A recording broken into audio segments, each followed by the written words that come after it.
Greetings and salutations, everybody. Welcome to the best damn movie-related show on the planet Earth, the John Campea Show, coming from right here on my YouTube channel. I'm, of course, your host, John Campea. It's an awesome honor and privilege, as it is every day, to have you, my international friends, joining me as we talk about our favorite things in the world, movies and movie news and all that sorts of good stuff. And I am once again thrilled to be joined by the one and the only Mr. Robert Meyer Burnett. Robert, how you doing, sir? John, you know, I'm just giddy that you get to go to Galaxy's Edge tomorrow. I am going to Galaxy's Edge tomorrow. Actually, today, guys, I'm pretty excited about this. For those of you who might have missed this a little bit earlier, after today's show, once I'm done today's John Campea Show, Ann and I are going to be going out to Disneyland.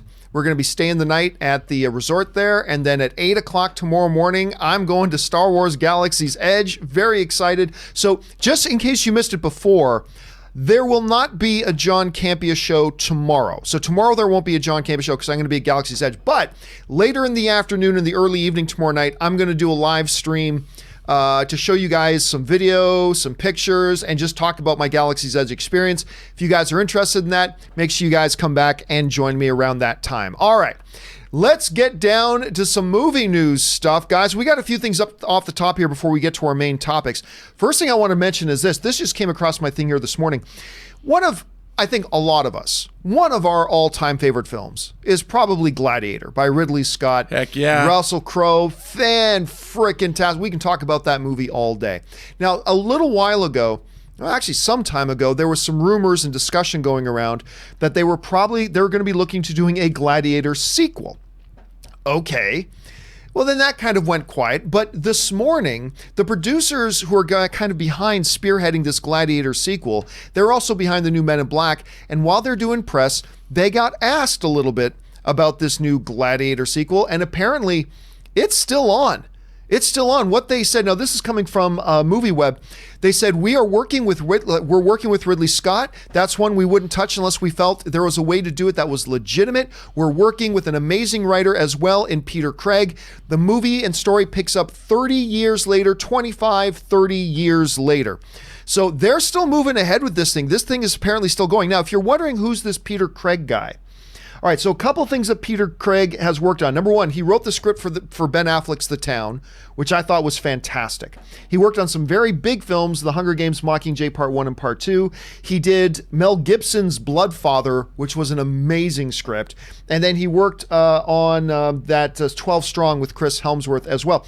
And he's written the script for Top Gun 2 that they're also working on right now. So that's the guy behind that. Rob, you know, we've discussed before, and I find sometimes my mind goes back and forth a little bit about whether it's a good idea to do a Gladiator 2, but I got to tell you, the idea has grown on me over time about picking it up decades later, about the kid, you know, that was, Maximus's ex-girlfriend's son and all that kind of stuff. This is sounding more and more interesting to me. I read this news and I was actually surprised to realize that made me excited. I'm actually, at this point, I'm kind of excited to see what they might do with this. So number one, Rob, are you surprised they're still moving forward with this? And how are you feeling about the idea of a Gladiator 2 overall? Well, you know, Nick Cave, this musician, had written a script for Gladiator 2 where the gods of Olympus send back Maximus or something from the afterlife. I don't know. I never read it. But that interests me because Nick Cave has done some interesting stuff. But look, I love Gladiator. Big Chief Studios out of the UK has a 12-inch figure of the Spaniard coming out, and it looks great. I love Gladiator. I have 4 different versions of it on various media formats. I don't want to see a sequel to Gladiator. Oh, really? I mean, I'm like, look, I get it. It's in the Gladiator universe, but it's, to me, Gladiator, it's Russell Crowe. You know, it's Djimon Hounsou. It is Joaquin Phoenix. I mean, and most of all, it's Connie Nielsen. So look, great. If you're gonna bring Connie Nielsen back with her grown-up son, I'll watch that. I mean, I just watched Oliver Assisius' Demon Lover, which came out from Arrow on Blu-ray this weekend because she stars in it. But I don't know. I mean, Gladiator is one of those movies like E.T. Do you need a sequel? I see, and that's what I felt for a long time until they started talking about it. I'm like, you know what? What happens to that kid? Because that kid, with the experience that he has with his uncle, his mom, that whole messed up thing, he was inspired by Maximus. And the whole thing that they expressed at one point about this is now a kid becoming emperor who has these two different he's got a Maximus on one side, and what was Joaquin Phoenix's character's name Commodus. again? Commodus on the other side, like kind of pulling on what kind of an emperor is he going to be. I gotta admit, that's fascinating to me. And I think I would be down for it. I don't disagree with you, though. I mean, because I was like that at one point. I was like, what do you do with Gladiator after that? What do you do, bring him back from the dead? But I got to admit, I'm kind of curious. I think a lot of people are going to, I think most fans actually are going to be kind of representative of you and me. I think half of us are going to kind of be, why on earth would you do a Gladiator 2? And then half of us are going to be, yeah, I'm down for this. It's going to be interesting to see what they do. Look, if they could make it like, say, Creed, what Ryan Coogler did with Creed, I'd watch it. And they got to bring back the guy that was Maximus's former compatriot who says people the guy Quintus. with the scar. Quintus. Yeah, Quintus. Not the guy with the scar, but the Quintus. The guy with the scar was his man at the arms. head of the head of the Roman army. Praetorian. Yeah, the Praetorian Guard. People should know when they're conquered. Yeah. Would you, Quintus, would I? I mean, I love that guy because he didn't die. So they could. I see him in other things all the time. They can bring him back. And now he's a senator now and he's learned. I kind of like during the John, I'm talking myself into liking this idea. they had right here on the show. He had one of the best scenes in the movie too, like when Commodus told him to give him back his sword, and he's like, and he told all his guards, nope, stand back. You let these two fight it out. He had honor take over at that point, which I'm getting excited just thinking about. Yeah, you know what I'm in. All right, forget it. Forget what I said. Bring on this Gladiator sequel. I'm convinced. Let's go. All right, I want to guys, see it. what do you think about this? Are you excited? It looks like they're going to continue to move forward with the Gladiator 2. Jump down in the comment section below and let me know your thoughts. All right, next up is this. A while ago, we know that there's a new Frozen movie coming out in November. Frozen 2 is coming, of course. The first Frozen movie became a pop cultural phenomenon. Every time you go to Disneyland, you see all the little girls are dressed as Anna and Elsa, I think are their names. The little princesses and stuff like that. It was a landmark thing. It made over $1 billion. One of the only animated films in history to join the $1 billion club. Massive success. Everybody's talking about it. They put out the first teaser trailer for it a while ago, and it was pretty good. I mean, it was a little darker. It had a little bit of a heavier feel to it, but nonetheless, it was Frozen all at the same time. And by the way, I know it's the cool thing to hate on Frozen. I thought Frozen was a nice little animated film. I don't think it was Toy Story or Incredibles or anything like that, but I thought Frozen was a nice little animated film. And I thought the first trailer looked pretty good. Well, Rob, they've put out a new trailer that they just dropped this morning that seems to expand on things just a little bit. They're giving us a little bit more of an idea of in the trailer. I think the key thing in it was the little rock gnome thing. I totally forgot about those guys. The little rock gnome thing says, we're always afraid that Elsa's power was too much for this world. Now we have to hope it's enough. It's like, that's a pretty good line, not bad. Anyway, Rob, you had a chance to you just watched that trailer with me. What did you think about the new Frozen trailer? Look, we saw that scene where she's going to run up to the crashing surf in the first trailer, but now they added a little spin to it when she gets slammed underneath the water and she sees sort of this magical, bubbly horse. There was a little magic in there for me. I was like, oh, I was moved by that scene. I thought, okay, yeah, it was scary, and I like that. I mean, the rest of it looks like animated fare, but it knowing what they look. Here's the thing, I never bet against the Disney animators or the Pixar animators because they know you'd think that a sequel's a shameless cash grab, but for the most part, they have a pretty good track record of coming up with part 2s of things that are pretty good. So I'll give them the benefit of the doubt. I was intrigued. Like you said, that line is a great line. I wonder if your power is enough. I mean, I'm in. I'll watch this. I will not let it go, John. I gotta say, I kind of liked. It felt more mature, and it's hard to say that just getting from the tone of the film, but on strictly a tone level, there was a more of a weight to it. I guess that's what I felt watching it. A little bit more of a mature kind of feel to it. I really did like that last little bit there when the one sister leans into the little rock gnome guy and says, I won't let anything happen to her. Yeah. And I like that shot too. When she's standing there behind the tree and there's that huge, almost like a golem of some sort, this giant rock monster walking by. Yeah. I thought that looked great. They still haven't told us much about the movie. Like, they still haven't said, like, who is they when he's referring to they're afraid that her power is too much for this world. I still don't really know what's going on in this movie, but for a movie that's not coming out till November, that's probably a good place for us to be in. For now, I'm still on board for Frozen 2. I thought this was a good, solid follow-up trailer. It didn't blow my socks off, but I thought it was impressive. So We'll see how that goes. What about you guys? Did you guys have a chance to see this Frozen 2 trailer? If so, do you think it's looking pretty good, or do you think it just looks like a bunch of dreck? Jump down to the comment section below and let us know your thoughts. All right, one more thing to get to here off the top before we get into our main topics, and that is this. You know, one of the biggest film franchises in history, obviously, is the Avengers. They have been talking about doing this Marvel's Avengers game coming, and they've been talking about it for years. Now, while nobody has ever said it officially, the hope and expectations amongst a lot of fans has been that this new game will be a game version of the movies, that we will see the likenesses of Chris Evans as Captain America, of Robert Downey Jr. as Tony Stark, as Chris Evans as Thor, Scarlett Johansson as Black Widow, on and on and on and on. That's kind of been the hope and expectation of a lot of people. But to be fair, nobody has ever officially said that's what's going to be happening. Well, yesterday at long last, they revealed their first presentation, I guess I wouldn't call it a trailer, presentation of the upcoming Marvel's Avengers game. And it was not what some people were hoping for. It was not what some people were hoping for. They were caught right away by the fact that, oh, these are not the likenesses of the movie versions of the characters. This is an original story, all that kind of stuff. Now, since nobody's actually played the game, all anybody had to go off of was kind of what they saw. A lot of people weren't happy. There was a lot of social media backlash last night overall, and a lot of it had to do with what the characters looked like. One of my favorite things going around Twitter, I gotta say, one of my favorite things, whether I agree or disagree is a different thing, but one of my favorite things going around last night was this image that people came up. Of course, the top part is from the all-time great iconic spoof comedy Spaceballs. You idiots! You captured their stunt doubles, and you got these characters below that look nothing like the characters that we know and love, obviously. So that became a point of contention for a bunch of people last night. Rob, I'm going to tell you what, too.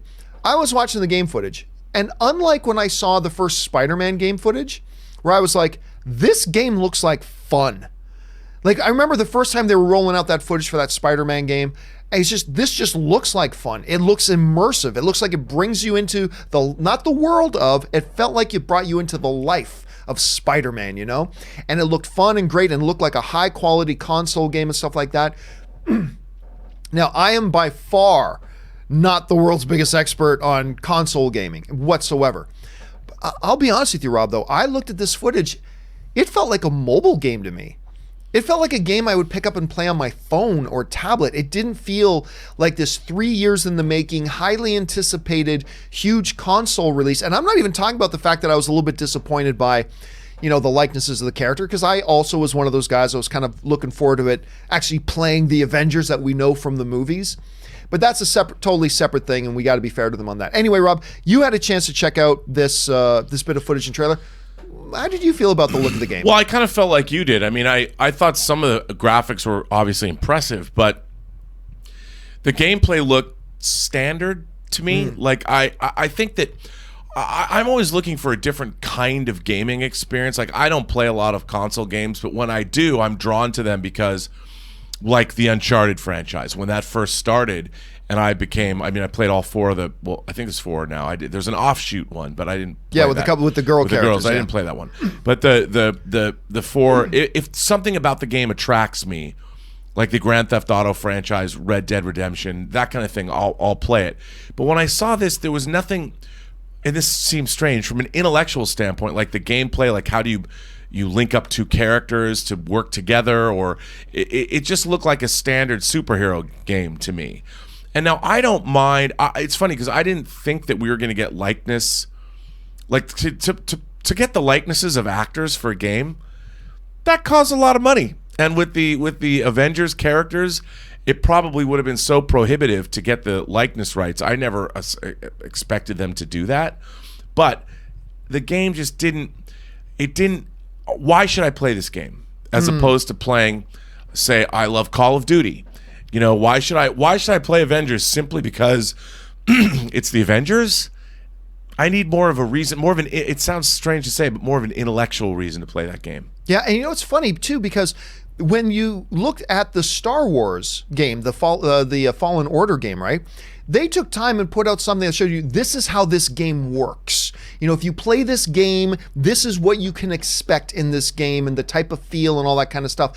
And I kind of felt like with that Marvel's Avengers thing, it almost felt like, and look, I'm using hyperbole here to be fair to the presenters, okay? I'm using hyperbole, but it almost felt like it's like, hey guys, this is Avengers, so you're going to buy it anyway. We don't have to tell you shit. You know, that's what it almost felt like a little bit. It's like, hey guys, it's Avengers. Look, okay, tell us something about the game. It's the Avengers. All right, I get it. Like, you know, what's going to be the feel of it? Like, what's the operational procedure? What do you do in this game? It's the Avengers. Like, that's what I almost got a feel of that from it last night. And to a degree, they're right, because I'm looking at this and I'm still a bit interested in it simply because it is the Avengers. Right. But I really felt like, considering how long people have been waiting for stuff on this, it's a video game version of one of the most popular movie franchises of all time. And I just felt like it fell short. And I didn't come out of watching that presentation, whether it was because of the likenesses or whether it's because of they didn't really give me any sort of sense of what is it going to be like to play this game or anything like that. I found that I walked away from it not having any more excitement for it than I did before I saw it. Well, you made a good point. Like when we saw the Spider-Man gameplay for the PS4, that game just looked fun. Yeah. Like the whole idea of swinging, being a web slinger, swinging around New York City, which is a sandbox environment. If you did nothing but just swung around the environment with Spider-Man and you didn't even play anything, I would have done that for hours. Yeah. And so I'm like, I would buy that just to play Spider-Man and swing between buildings. This game, like if they showed me a mode where you could just run around as the Hulk and smash buildings down, like you could just jump in and run through buildings, and just like if there was just a Hulk smash level, and you could go to like different cities and take down the Eiffel Tower, you know, or something like that, I'd be like, well, that's interesting. I'd play that all day. Or there was like a Hawkeye Black Widow tandem thing where somehow you have to go in and assault like a boat, like from the beginning of Winter Soldier or something, but you're Hawkeye and Black Widow harking back to Budapest or whatever the hell they were. And there was some interesting interplay between the two characters that you as a player could jump between the two of them. I don't know. I didn't see any of that. Like the gameplay looks like just another Marvel. I mean, it's not, but I don't mean to diss on the game because we've just seen a clip. Yeah, it doesn't even come out till next year. Yeah, but it's silly to make this kind of a judgment. But in terms of gaming now, what makes a game fun to play? And it isn't just having characters that you know. It's got to be the gameplay itself. It's got to be the way it's presented. And you know, it didn't wow me. All right, well, guys, the question comes down to you for this is, what did you think about it? As a matter of fact, that is going to be the topic of today's question of the day. Today's question of the day is this. You know, there are some people who are really looking forward to this thing, but we're expecting the likenesses. Do you think it was a mistake for the video game developers not to develop this game with the likenesses of the characters from the movies? Or is it perfectly fine that they didn't? Jump on over to my Twitter, which is simply @John Campea, and we'll jump over a little bit later in the show to see what type of responses you guys are giving to that. All right. We're going to go into our main topics of the day now here, but before we do, we want to take a second and talk about one of the sponsors of the John Campea Show, which is our friends over at fanjexture.com, which is basically, you guys know I love my fantasy sports, but it's fantasy sports for movie fans. Here's a quick word from fanjexture.com. Show off your box office prediction skills with FanJexture. Fantasy sports for film fans. Play games like Fantasy Film Book, a sportsbook style game where the top films from the box office are matched up and given a spread and a total. Do your research and make your picks. Track your results as the box office numbers roll in. Compete for prizes every week. Always absolutely free. Visit fanjexture.com to learn more and play today. And we, of course, want to thank our sponsors at fanjecture.com. Go on over and check it out. New game starts on Thursday. Come on in and play against me as well. All right, guys, let's now move on to our main topics of the day. How do we select our main topics here at the John Campea Show? Well, it's really rather kind of simple. You guys come up with them by going to www.thejohncampeashow.com/contact. Once you get there, you'll see a form. Fill it out with your topic or question, hit submit, and then maybe, just maybe, you might see your topic or question featured here on the John Campea Show. With that down, let's get on to our first main topic today.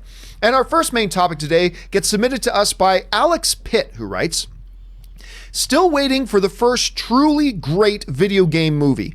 I had been thinking that The Division stood a chance of breaking the curse, as it has amassed great talent such as Jake Gyllenhaal and Jessica Chastain and is being directed by David Leitch. However, I was watching the Ubisoft conference at E3 and they announced that they have partnered with Netflix. Suddenly this isn't looking so good. My question is simple. Does this spell trouble for how good of a film The Division can be?" All right, thanks a lot for the question. Now, for those of you who don't know clearly what it is he's talking about, we've got the big E3, the video game conference going on right now, and the developers of The Division, it was actually announced almost 3 years ago now, Rob. Almost 3 years ago that they were making a Division movie. Jake Gyllenhaal was attached, Jessica Chastain, and then at some point they announced that John Wick director David Leitch was coming on to direct. Sounds great, and it's all been quiet since then. Until E3, when at the very, very, very last 10 seconds of their presentation about talking about the Division 2 and all this kind of stuff and the new seasons they have coming, blah, blah, blah, blah. And our movie's going to come out with Netflix. Good night, everybody. And then they kind of ran off stage. And it was a very, very sort of quick thing in there. Now, for those who don't know anything about The Division, it is a video game series. Here's the description of it that you can find. In the near future, a pandemic virus is spread via paper money on Black Friday, decimating the city of New York and killing millions. By Christmas, what's left of society has been descended into chaos. A group of civilians trained to operate in catastrophic times are activated in an attempt to save who and what remains. So that's kind of an overview. The best thing to do is just go get the game and sort of play it through. But it's an interesting concept. It's a Tom Clancy concept. Is The Division? Yeah, I think it is. I think it's a Tom Clancy property too. So that makes it intriguing as well. So anyway, as they mentioned in the topic, you got Jake Gyllenhaal attached. Great. Jessica Chastain attached. Great. And David Leitch. And by the way, David isn't just a John Wick guy. Look at what he's been amassing. Now, for most of his career, he's been a stunts coordinator, and he's been great at it. Then they kind of took the leap into directing with John Wick. But then he did Atomic Blonde, which I think is tragically underrated. I really like Atomic Blonde, and it might have, man, that one fight scene in there that going throughout the apartment, it might be one of the best hand-to-hand fight scenes I've ever seen in a movie. I love Atomic Blonde. Then, of course, he directed Deadpool 2. I thought he did a magnificent job with Deadpool 2. Now he's got Hobbs and Shaw coming out, which I'm very excited to see. So this is you got great on-camera talent with Jake and Jessica. You got great behind-the-camera talent with David, who's been amassing some really good stuff, and he seems like a really good fit for a property like this one specifically, Rob. But then the announcement comes. This thing's going straight to Netflix. Now, to me, hearing something is going to be going straight to Netflix generally elicits a Scooby-Doo, that was a terrible Scooby-Doo, by the way. Anyway, I get that, that kind of feeling, say, oh God, really? Straight to Netflix. Now, I just saw a Netflix original film in Always Be My Maybe that I actually quite enjoyed. So there's one. We know that Martin Scorsese has The Irishman coming. We've seen other films that were originally supposed to be going to theatrical release, then dumped on here, kind of like that Cloverfield movie that they did that ended up going straight to Netflix, and that thing was a piece of garbage. That movie was just terrible and awful. Usually when I hear it's going to go straight to Netflix, I have one of two thoughts, Rob. Either number one, this thing must be terrible. Or number two, hey, just one of the major distributors didn't feel that it could make money and be profitable. Maybe they looked at what happened to the most recent Tomb Raider, which was a pretty decent little film, and even that couldn't do money. They just did that Pokemon movie that everybody in the world loves Pokemon, and it didn't do all that great. I mean, it did well, but didn't do all that great. Maybe just the distributor didn't think it had anything to do with quality. Maybe they were just a little bit worried that it couldn't make money. Maybe that's it.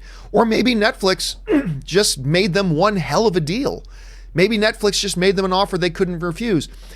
At this point, considering the behind the camera talent and in front of the camera talent, I'm not going to panic about it going straight to Netflix. We just don't have any kind of a clear picture about what was the story path that led us to this point where it went to Netflix.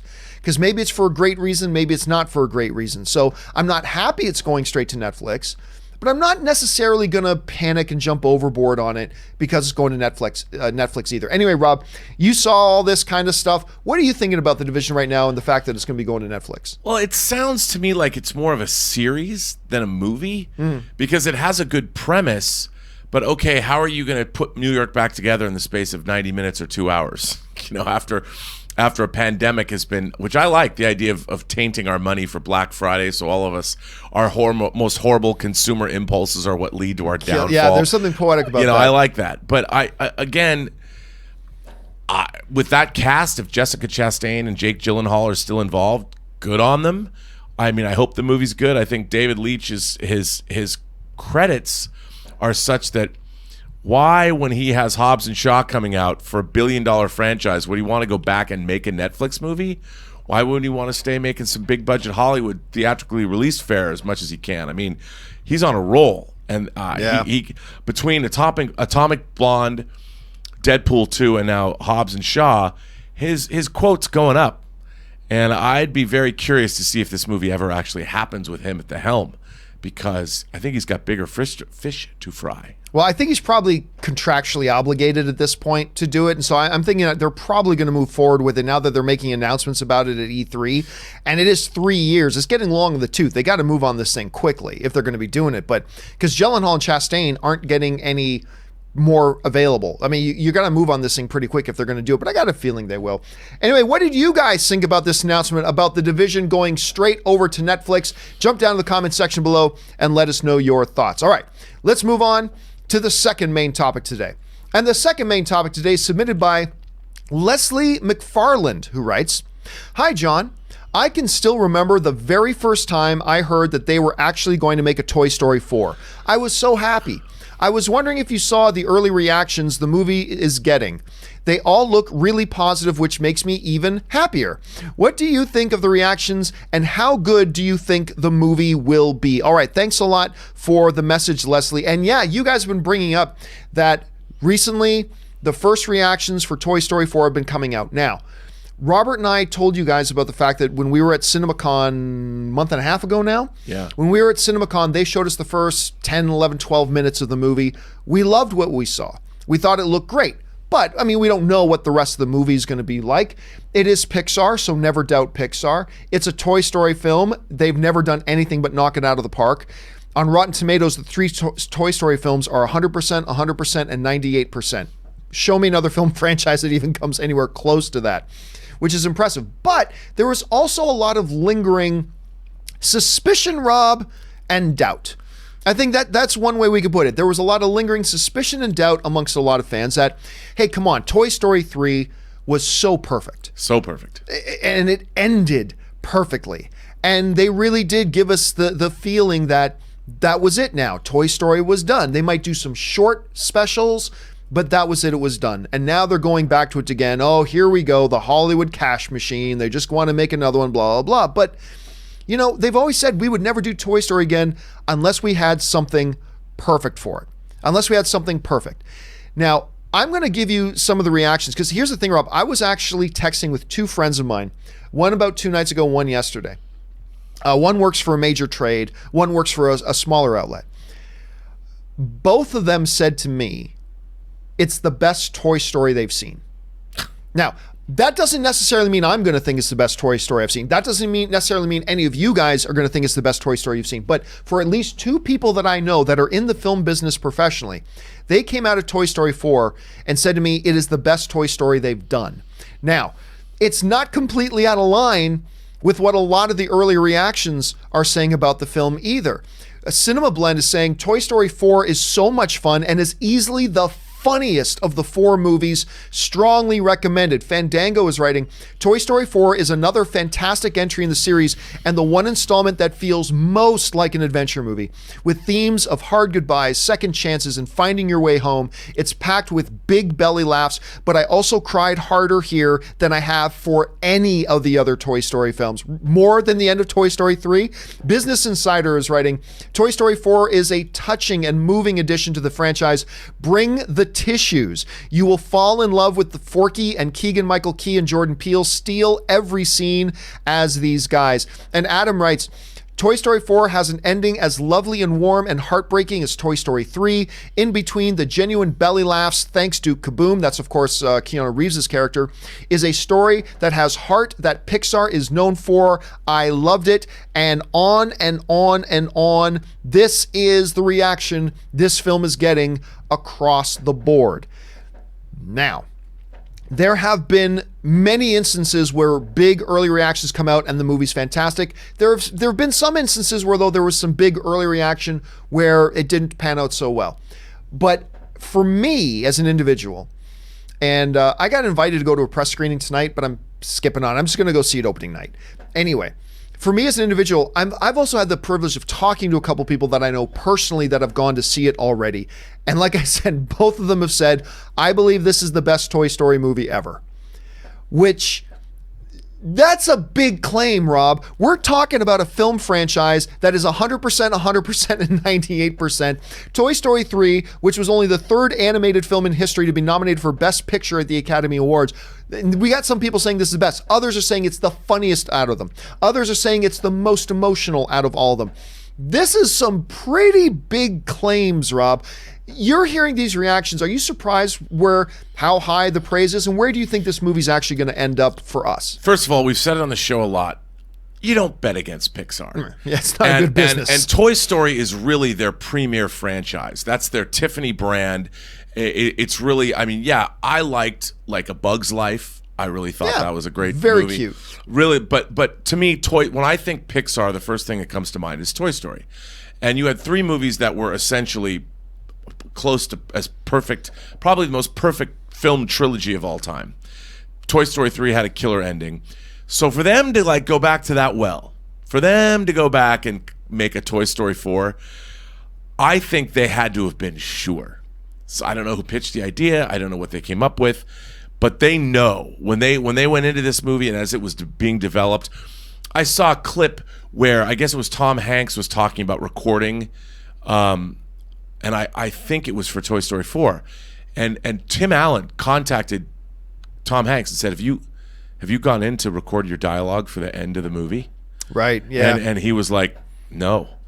Tim Allen was like, dude.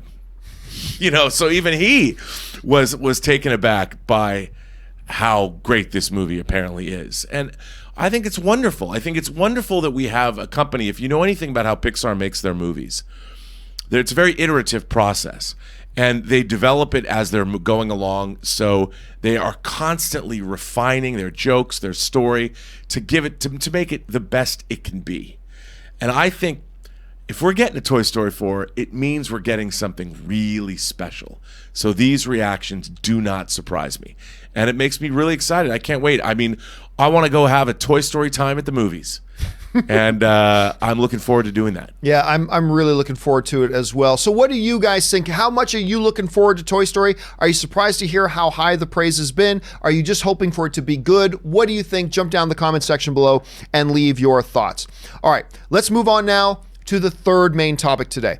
And the third main topic today gets submitted to us from Damon Cladwell, who writes, I was reading through the various news sites today when I came across this story about Infinity War, where the writer said they actually wrote and shot scenes with Bruce and Black Widow, but that they didn't make the cut of the movie.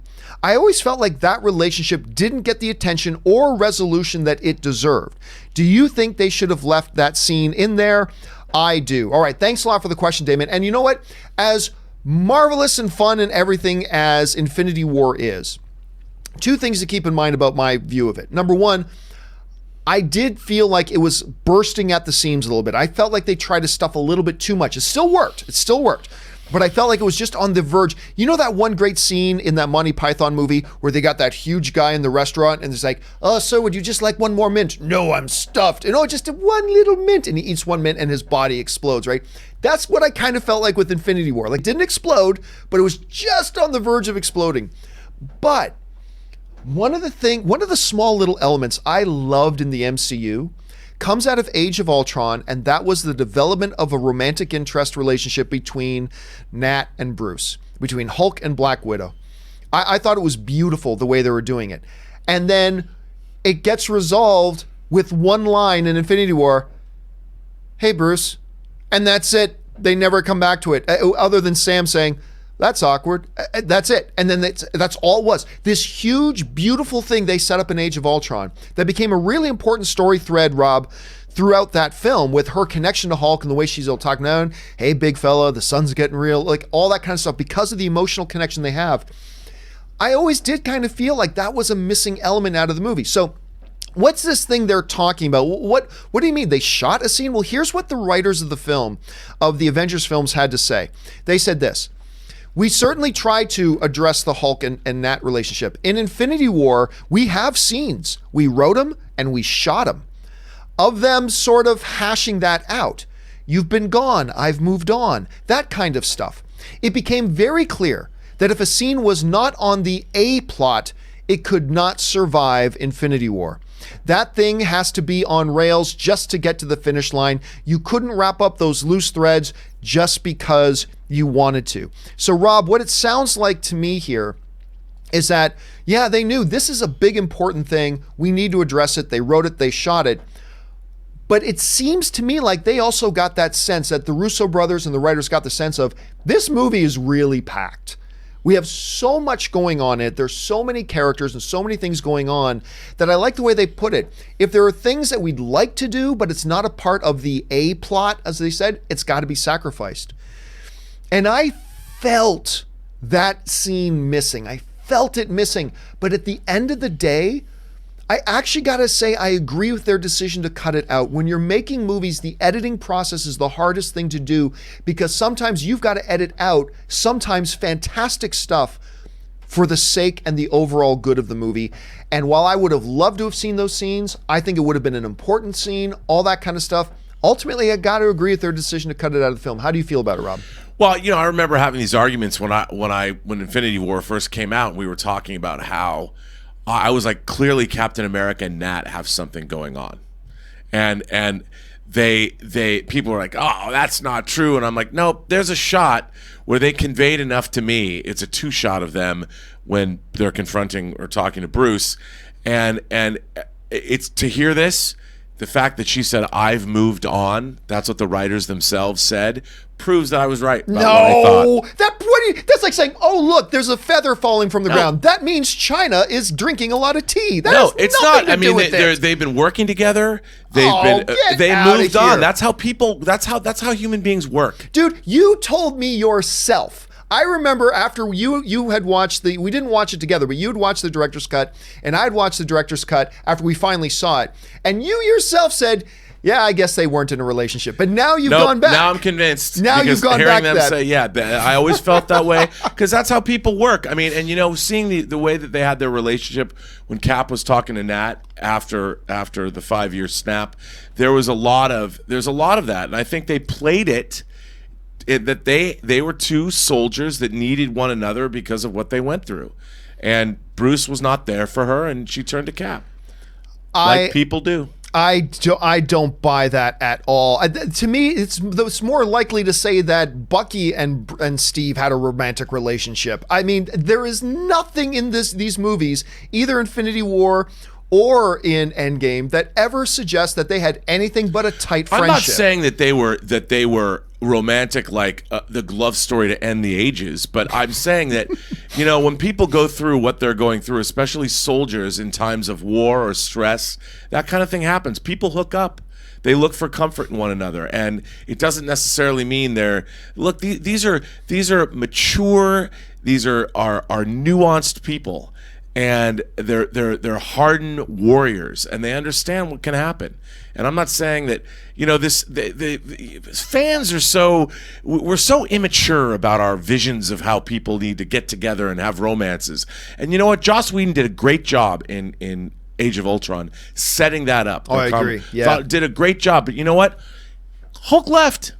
He lit off. He went out into space. He had his adventures. He left Nat behind. Nat's like, you know what? Screw you, dude. I'm moving on. We were there for each other at the time. Now things are different. And I think that's what happened between them. I like that. In my mind, her and Cap, you know, they've kept the world together 5 years during the decimation, and you know, they look for each other for comfort when they need to, and that's okay. Here's what you've just done. You've just convinced me that would, if they had chosen to do a Nat and Cap relationship at some point, you just convinced me that it would have made sense. That if they had decided to do that. But I'm still at a place that there's nothing in the movie that actually suggests that happened. Like, you make a good case that if they did it, I would say that makes perfect sense because of what you just said. I think you laid out a great case for that. But I still don't think there's anything in there to suggest that it did happen. Look, I think that was something that they didn't deal with. And if it's in the movie, it's barely touched upon. But I felt it. You felt it. I felt it. In your jellies. I felt it. Because I think that look, like they said, we wrote it, we shot it. And the writers themselves said, you left, I've moved on. But that doesn't mean she moved on to another relationship. It just means she got past what they were. I don't know. I mean, I thought one of my favorite scenes in Endgame was the scene between Nat and Cap when they talk, when she's behind the desk and he comes in and I came to see a friend. And again, it was nothing but friendship. I didn't see anything romantic there at all. They were buddies. Good buddies. F buddies. Well, maybe you're right. I don't know. Maybe you're right. What do you guys think about that? Warriors all. First of all, what do you guys think about, should they have left that scene in Infinity War? It was a very stuffed movie, but do you think that maybe it would have been justified to leave that in there anywhere? And then I'm also really curious to think of, where do you come down on this with, do you think Cap and Black Widow had a relationship at some point? I certainly think it would make sense because of everything Rob said, but I don't think it actually did. Maybe you do. Jump down to the comments section. By the way, can I just say that I do think they should have left that scene in, because it was a lingering plot thread from a previous movie. It was. And it spoke to character. It wasn't, and a character moment like that, it could have taken 30 seconds. But it could have been really, really, really meaningful, because what Joss Whedon did in Ultron was great. It was good. It was so good. All right. Let's now move on to the fourth main topic today. And our fourth main topic today gets submitted to us from Tony Cooper, who writes, apparently news has been circulating that Mindy Kaling, and she's, of course, famous from The Mindy Show and The Office, obviously. She's got a new comedy coming out as well, Late Night or something like that. I can't remember the exact title. Yeah. Has been in talks with Marvel about a Kamala Khan Miss Marvel project. Although there's little information about format, it seems like a girl who's really into superheroes, and especially Captain Marvel, might be relatable to a lot of people these days. All right, so in case you guys haven't heard, there's a story going around that Mindy Kaling, who, by the way, is a very funny woman. I actually listened to a bunch. I confess I only listened to about half of it, and I don't know why I didn't listen to the other half. But she had a book out, and I listened to about half of the audiobook, which was really, really funny as well. Anyway, and I thought she was great on The Office. Anyway, she was being asked to talk to about some stuff, and she said the following. The people I've spoken to at Marvel are so excited about the character, Miss Marvel. I think they're trying to figure out what to do with it. And I told them I would help in any way because I truly love her. But they seemed really interested, and I think they will probably do something now that there's like this streaming platform with them, which of course does open a lot of doors for them to do something like that. Rob, the whole notion of a Miss Marvel is intriguing on several levels. Number one, it's a Pakistani character. It's the first lead Marvel Muslim character. It's a young girl, so you're kind of getting into Shazam territory a little bit, who idolized Captain Marvel. She's an Inhuman, which I'm sure at this point in their history, Marvel will avoid the Inhuman kind of angle of that. I'm sure they'll probably go in a totally different direction and try to avoid everything that has to do with Inhumans. Now, they didn't necessarily say they're talking to Mindy about playing Miss Marvel, because clearly that doesn't fit. She's a young girl, all this kind of stuff. Mindy's an adult. That doesn't work. But on a couple levels, I think this is a fascinating thing. In a MCU universe, Rob, that has already had 22 films, to introduce new characters that we haven't already seen their archetype before in the movies is going to be a challenge. Shang-Chi is going to be is one that's going to accomplish that. And I think a Miss Marvel would fit in very, very well with that. And I think Mindy Kaling's exactly right. With the fact that they got Disney Plus and the streaming service, I think that only adds to the credibility of this. I do think in the next 3 to 4 years, we're going to get a Miss Marvel film, and I'm all for it. Anyway, what did you think about the report? Do you think they should do it, and do you think they will do it? I don't know if they can. I don't know if they. Look, I think a streaming platform, especially with Mindy Kaling's previous experience in television, I think it's a great way to go, and I think we're gonna see a lot more of these characters developed on Disney Plus. I don't necessarily know if there's a movie in this, but maybe there is. And to me, look, I'm all for anything as long as it's a great story, well told. If there's a reason behind it, if you have a really great creative team that really have something to say and know what they're doing, bring it on. I mean, a Miss Marvel series would be, I think, great, especially for the streaming service. I don't know about a movie, but hey, if they come up with a great script, and they've got great people to get behind it and make it, yeah, absolutely. And they certainly have proved they know what they're doing. So if Marvel, like Pixar, is going to put out either a streaming service, and I'm not talking about like Agents of S.H.I.E.L.D., I'm talking about the Kevin Feige MCU, because if they make this series, it's going to be an MCU series, and that's what I'm interested in seeing. And that's what actually could work at this point. As they're looking to expand and they're moving on from certain characters, you got to bring in new ones. We've already seen there's a hunger for the younger superheroes as well at this point, because we got some really good established older superheroes. It seems like a logical step to me. It seems like a logical character to do. And especially since Marvel and Disney right now kind of seems to be in this. Look, we're talking about a film franchise where for the first 20 films, every single film had a white male lead. Every single one of them out of 20. For them they've already said, Kevin Feige said they've got a commitment moving forward to try to diversify a little bit. This is a great character.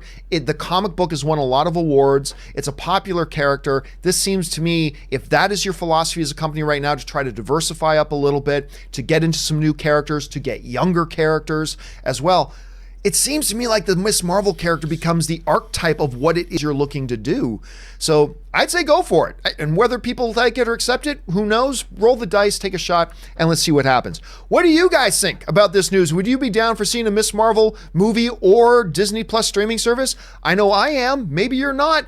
It is a little more one of the more obscure characters. Not everybody knows who it is, so there's risk there. Maybe you think that's too risky. Jump down in the comments section below and let us know your thoughts. All right. Let's move on now to the fifth main topic today.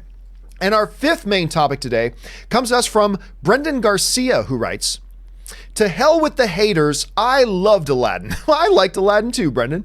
"The music was great, Will Smith was great, the kid playing Aladdin was great, it was funny and fun and great." A lot of great in there. "Nothing will ever replace the original, but this movie was worthy of the name. I was really surprised, though, to read that Aladdin has now passed the box office of the original animated movie. I was like, really? Are you surprised? And do you think it deserves this success?" All right, for those of you who don't know what it is he's talking about, after this past weekend, which was a big one for worldwide and domestically, it is now over, I believe, $600 million. I think Aladdin, the new live-action Aladdin, is now sitting at over $600 million, which very firmly passes that of the original animated series.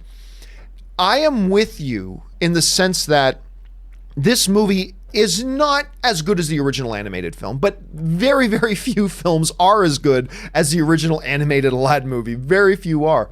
But I thought it was a very good movie. I thought it was a very entertaining movie. I thought it was charming and fun. And did it have some weaknesses? Yes, it did. But it's funny that the one weakness, Rob, that everybody was really afraid of, which was Will Smith as the genie, that actually turned out to be a strength of the film, that even the people who don't like the movie say, yeah, but Will Smith was actually pretty good as the genie. And that turned out to be a very key element of the film.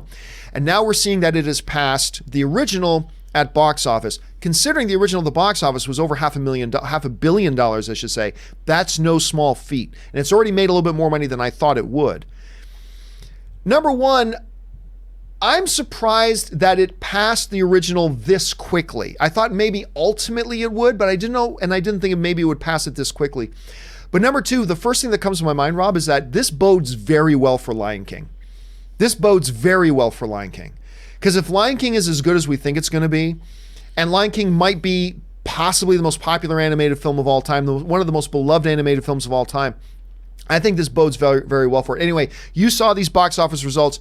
What's your response to that? Were you surprised by it? Do you think it deserves it? Do you think it doesn't? Where are you at on No, this? I mean, I think it's great. Look, it's so hard to make great movies. And when you have a studio like Disney, whether they're making live action remakes, whether they're continuing their Frozen franchise, whether the MCU is doing something, whether Star Wars is going on, we want these movies to succeed. I certainly take no pleasure in a movie failing.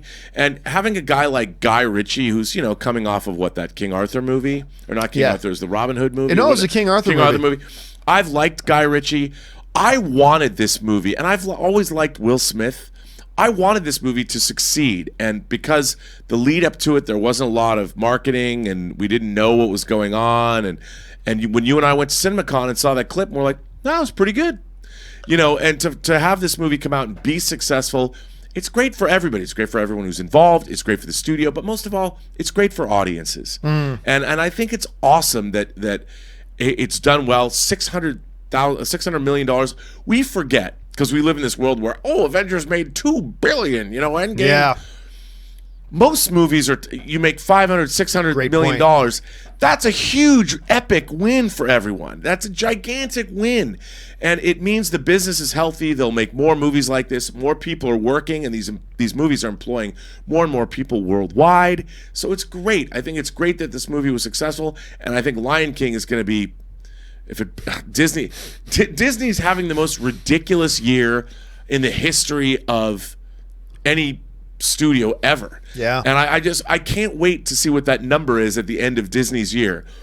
With Aladdin now, with Toy Story 4 coming out, with Lion King coming out, with Frozen 2, and then there's that little space Star adventure. something. Yeah. Star something. At the end of the year. On top of $1 billion Captain Marvel movie, on top of almost roughly in the neighborhood of a $3 billion Avengers movie. But we got Spider-Man. We forgot about Spider-Man. There's Far that, From but that's Home. a There's that one Sony too. movie. True, Sony's yeah, you're that. right. That one's going to count under Sony's. But I mean, you're right. It's unbelievable. And, for all the people that are talking about the death of cinema, which I think is utterly absurd, to have a studio, what if all studios put out entertainments like this? One great movie after another. Wouldn't that be a great world to live in? And unfortunately, though, there's a lot of great cinema that gets made that people just don't go to see. I know. They don't go see it, and then they complain that it's not there Yep. when it is there, but they just didn't go see it. Yep. And so it's kind of a revolving thing, but it is crazy. So it's an incredible success for Aladdin. What about you guys? Were you surprised to hear that it has actually passed the box office of the original? Jump down in the comment section below and let us know your thoughts. All right. One more main topic to get to here today. And our final main topic here today, which I know one is Rob is looking forward to talking about. Oh my God, I'm very excited about this one gets submitted to us. Oh, that's not the question at all. This one gets submitted to us by Christopher Hemmerich, who writes, "Hey, John. So I just recently read that Warner Brothers has plans to make a Dune TV series within the same universe as the upcoming Denis Villeneuve movie, with him directing the pilot episode of the series. This to me is very promising news for the upcoming movie, and my anticipation level just doubled. What are your thoughts on this? Greetings from Denmark and cheers." All right, thanks a lot for that, Christopher. And yes, as many of you guys know, one of probably the best directors working today, Denis Villeneuve, he's working on a Dune movie that a lot of us are very excited about. And to me, shockingly, out of nowhere, they announced that on the WB streaming service, which isn't even in existence yet, they're going to be doing a Dune series that is directly connected to the movie. It's going to be executive produced by Denis. It's going to be the first episode or two are going to be directed by Denis. It's really interconnected in a way like that it sounded like The Dark Tower was going to do last year, but it never actually fully came to fruition. Here's the report that came out of, I believe this comes to us from, I can't remember where this came from. Oh, this came from Hollywood Reporter. Warner Media has ordered a Dune, the Sisterhood series, for its upcoming streaming service that will cover the mysterious Bene Gesserit order and its elaborate super being breeding program in the run-up to the events of the original Dune and thus the movies. The show will have a clear spiritual connection to the 2020 film. Director Denis Villeneuve and writer John Spates will executive produce the show alongside Frank Herbert's family, with Villeneuve also heading up and directing the pilot episode. So it sounds right now like this is going to be a prequel series based on the sisterhood that's going to lead into the movies. Rob, right now, I already know that the movie is one of your most hotly anticipated movies maybe ever. I know you've been dying for this movie. Hearing news like this, do you think this might be trying to bite off too much, or do you think this is really wonderful and exciting news? How do you see it? I use this word maybe too much, but I've saved it. I haven't said it in a long time. I am deliriously excited for this because I think this is the evolution that we've been waiting for of franchise properties. They talked about doing big theatrical releases and then television shows or streaming that would augment and be a part of the whole universe. Right. So the TV show and the movies would be combined, creating a much bigger universe. Like you pointed out, they were going to do this with the Dark Tower. The Marvel Cinematic Universe is going to do this with Disney+. Now, Legendary, in a bold move, is doing this, and you have the same guy who's directing the feature and writing the feature, the dudes, John Spates and Denis Villeneuve, coming in to do a series about the Bene Gesserit sisterhood, which leads me to believe that not only are they going to continue on with the Dune movies, but they're going to develop this franchise because it is such a rich universe. There's so much to deal with, and the Bene Gesserit sisterhood are integral to the plot of all of the Dune books. And if they're going to go back and they're going to eventually do Frank Herbert's 6 Dune novels. They start with Dune, then Children of Dune, or Doomed to Sign, Children of Dune, and then God Emperor, Chapter House, Heretics. They do those 6 books. We're in store for what could be the most epic science fiction, what do you call it? Truly a transmedia experience. Ooh. And I can't wait. I mean, the fact that they're willing to do this, what does this say about how they feel about the movie they've been making? Yeah. You know, they're not just going, this is like when Bob Shea, when Peter Jackson went in and presented the idea, last-ditch attempt to make the Lord of the Rings movies, when they were going to make 2, Peter Jackson makes a presentation, lights come up, Bob Shea is like, aren't there 3 Lord of the Rings books? Kabam! And that was one of the most... history was made. History was made. That's one of those ballsy...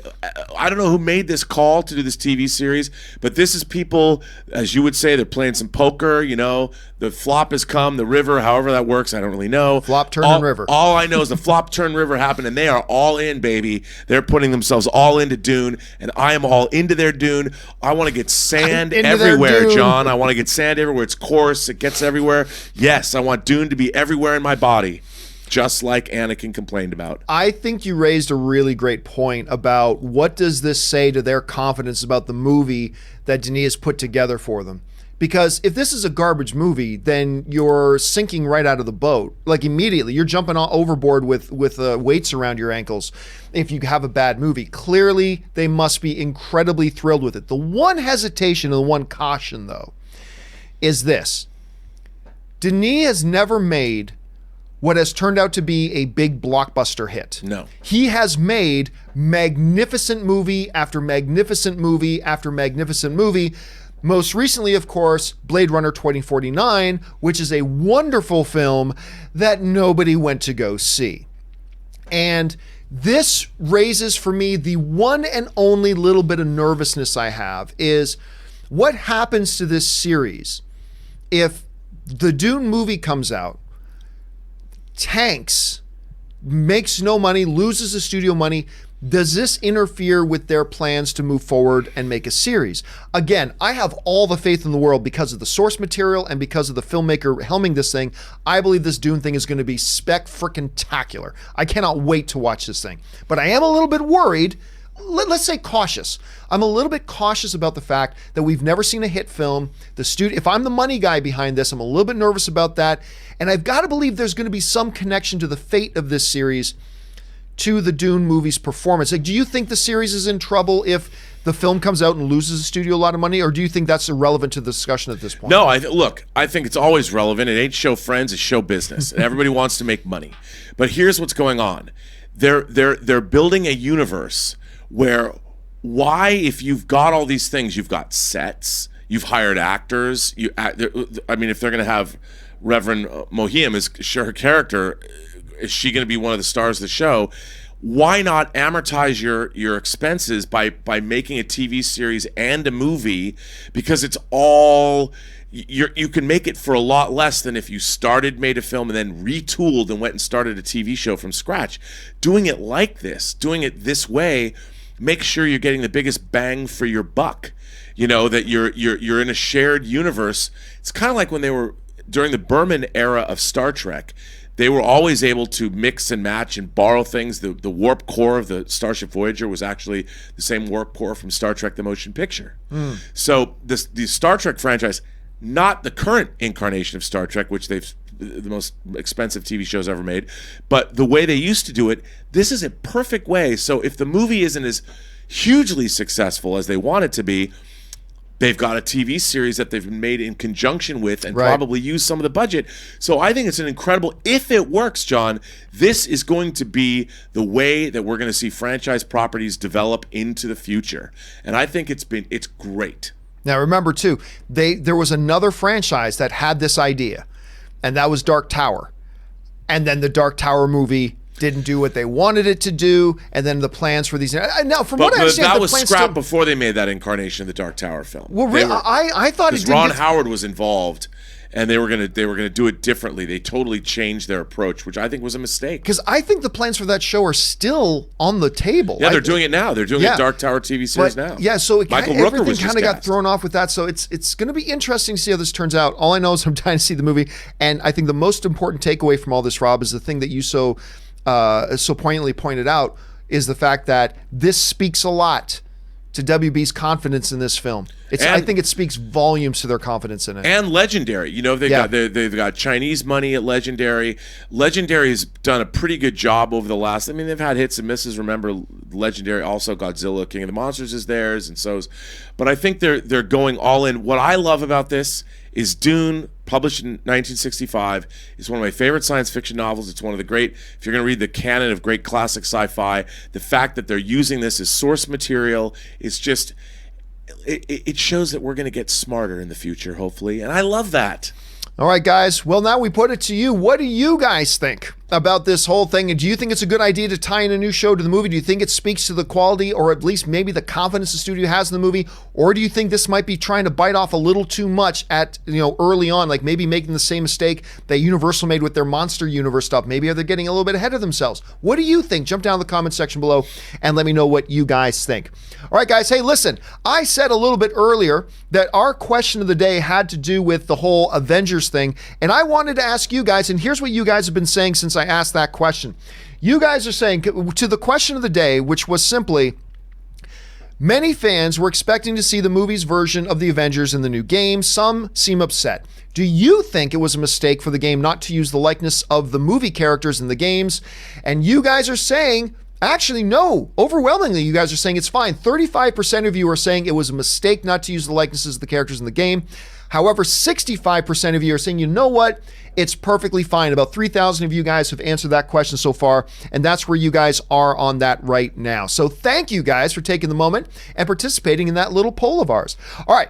Before we get into our live questions today, there's a bunch of other things going on in the world of entertainment that we don't necessarily have time to make live and important and full topics here. However, we want to make sure if you're watching the John Campea Show, you do get caught up. So right now, Fact Checker Jonathan proudly presents to you today's installment of the Movie News Feed. Check it out.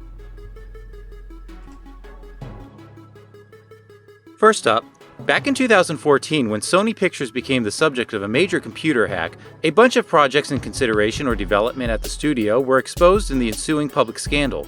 No film caught more people's attention, though, than early talk of a proposed Men in Black and 21 Jump Street crossover.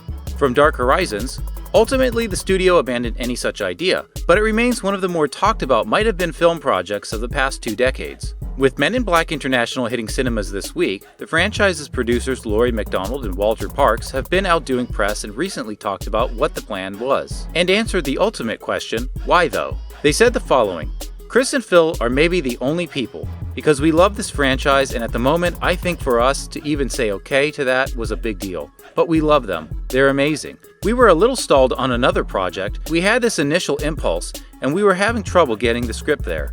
We thought, oh, they're brilliant. It was one of those things because usually we all tire of everything trying to be made into a franchise. But to us, it was actually such a crazy, bold idea that's also the reason we said yes. It was just a crazy impulse that was worth exploring. Ultimately, both parties realized each series generated its core sense of humor from very different sources, and the project was scrapped. Next up, even though Warner Bros. And DC Films will be sitting out San Diego Comic-Con this year for the first time in several years, that doesn't mean that every single Warner Media property is staying away from Hall H. From Slash Film, a new report says that in the wake of its final season finale, HBO's Game of Thrones will return to the convention center for the first time in 2 years. Discussions between HBO and Comic-Con organizers are reportedly in the final stages, but it's unclear which cast members might be taking the stage in front of fans at the convention. Author George R.R. Martin is anticipated to appear in one form or another. Next up, Amazon is developing a series loosely inspired by Sandra Bullock's college years. Bullock will executive produce the series along with Akiva Goldsman and John Legend. From Variety, the series is described as a dramedy set in the world of music and dance. It will take place in the American Deep South in the 1980s, where one darkly offbeat young woman defies expectations and sets out in search of love, community, and an identity of her own. Should the project move forward, it would not be the first TV series that Bullock has produced. She was previously an executive producer on George Lopez's self-titled ABC comedy series, which ran for 6 seasons. Next up, Netflix is bringing back adult-skewed animated anthology series Love, Death, and Robots for another season. Tim Miller created the series and executive produces with David Fincher. From Deadline, Love, Death, and Robots showcases 5 to 15-minute episodes created by different animation teams from around the world. The series features a wide breadth of genres, science fiction, fantasy, horror, and comedy, that house the stories told through animation styles from traditional 2D to photoreal 3D CGI. And finally, Michael Rooker of The Walking Dead and Guardians of the Galaxy has joined Amazon's Dark Tower series based on the novels by Stephen King. The actor announced his involvement on his official website. From comingsoon.net, no details have yet been released on who Rooker will play in the show should the series get picked up for its planned 13 episodes, including the pilot. Rooker will join Game of Thrones' Jerome Flynn, who will be playing a cowboy, as well as the previously announced Jasper Pekkonen of Vikings portraying the Man in Black, and Sam Strike of Night Flyers playing Roland Deschain, aka the Gunslinger. The series was originally planned as a tie-in to the 2017 The Dark Tower film that starred Idris Elba and Matthew McConaughey. Amazon shifted gears and is now planning for the series to be a more faithful adaptation of the book series. And that will do it for today's installment of the Movie News Feed. And now you are all caught up to date with everything going on. Special thanks to fact checker Jonathan for putting that together for us. All right, guys, we are now going to spend the rest of the show taking your live comments and questions. All you guys got to do is jump into the comments there. Use the super chat function if you got something you want to say. And there's already a whole ton of things you guys want to talk about. So let's not waste any time and jump over to that. All right, we're going to start things off with Godzilla's Massive Schlong. That's a creative name, I suppose. Anyway, he writes, after watching Dark Phoenix, I have to wonder why not get Matthew Vaughn back to direct. He had experience with the franchise, so it does baffle me a bit. Well, okay, yeah, but at the same time, Godzilla's like saying, why didn't they just get Steven Spielberg to come direct it? Why didn't they get Martin Scorsese? Why didn't they get Christopher Nolan? Why didn't they get Peter? Well, because he's got other things. Matthew Vaughn right now is working on a couple, apparently, if you believe the reports, a couple of Kingsman movies on top of other things. So it's not just like, oh, why didn't they just get Steven Spielberg to direct it? Why didn't they get Denis Villeneuve? Why didn't they just go get it? Well, because it's also about scheduling and fit and timing and all that kind of stuff. And it's if a director's busy, Like, do you see anything other than that? No, I mean, like you said, why don't they just go get the greatest directors in the world to make these movies? I mean, look, I think that giving Simon Kinberg this shot was something that he was owed, like he earned. Like, you work your way up, you take the opportunities as they're presented to you. Kinberg's worked on everything from Star Wars to the X-Men to many different things. The studios love him. He parlayed all of the work he'd done into this opportunity, and he took it. And there's a really interesting article that was dropped in the Hollywood Reporter yesterday about everybody admitting their failures with Dark Phoenix, which I think everybody should seek out and read because it was pretty interesting. Yeah. None of it sounded like anybody should have been doing what they were doing with this film. But yeah, and least of which was Simon Kinberg. I think they did not owe him an X-Men movie. They owed him an opportunity to direct something and then given him an X-Men movie. But we've gone on about that ad nauseum. All right, next question up comes us from Colin Tucker, who writes, Keanu Reeves is on fire right now. Absolutely. Somebody asked me a while ago, is he hotter now than he's ever been? And I said no. Today, I got to give a different answer. I think he is more popular and hotter right now in his career than he's like ever been before. He's so hot right now. He's so hot right now. Jersey Kid writes, With limited release movies, who decides which theaters they go into?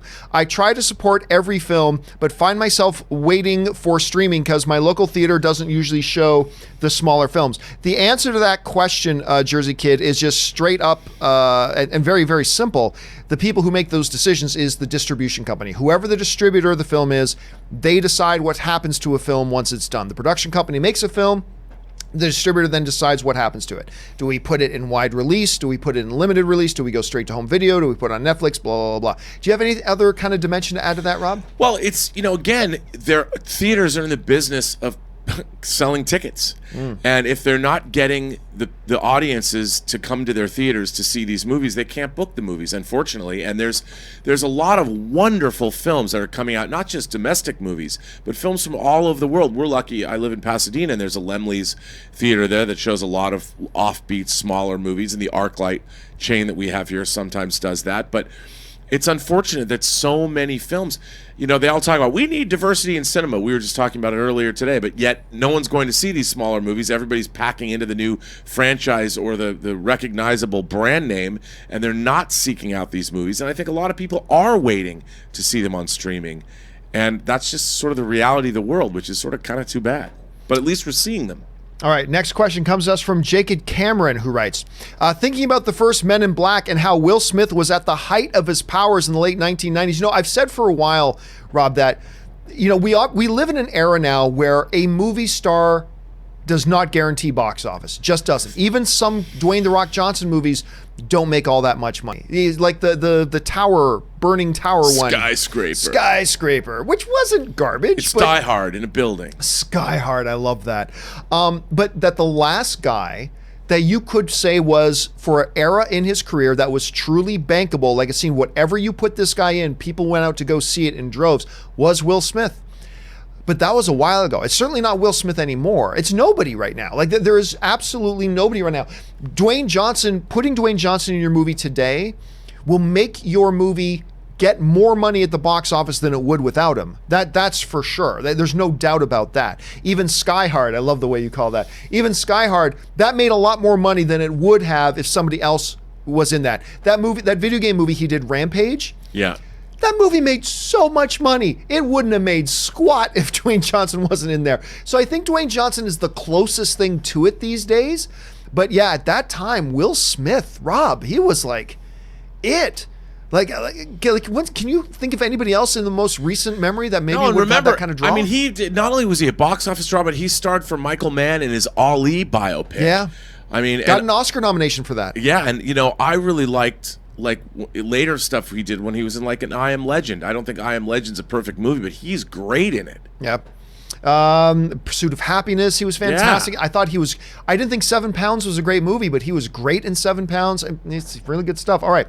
J Meister 25 writes, Final Fantasy VII trailer looks dope. Avengers, meh. I agree with the Avengers one. I didn't see the Final Fantasy VII though, although that is probably, it's safe to say that's the most popular Final Fantasy game they've ever made, probably. I am very curious about that one. Colby Harris writes, your thoughts on the new Avengers video game? Again, we've kind of talked about it a little bit already.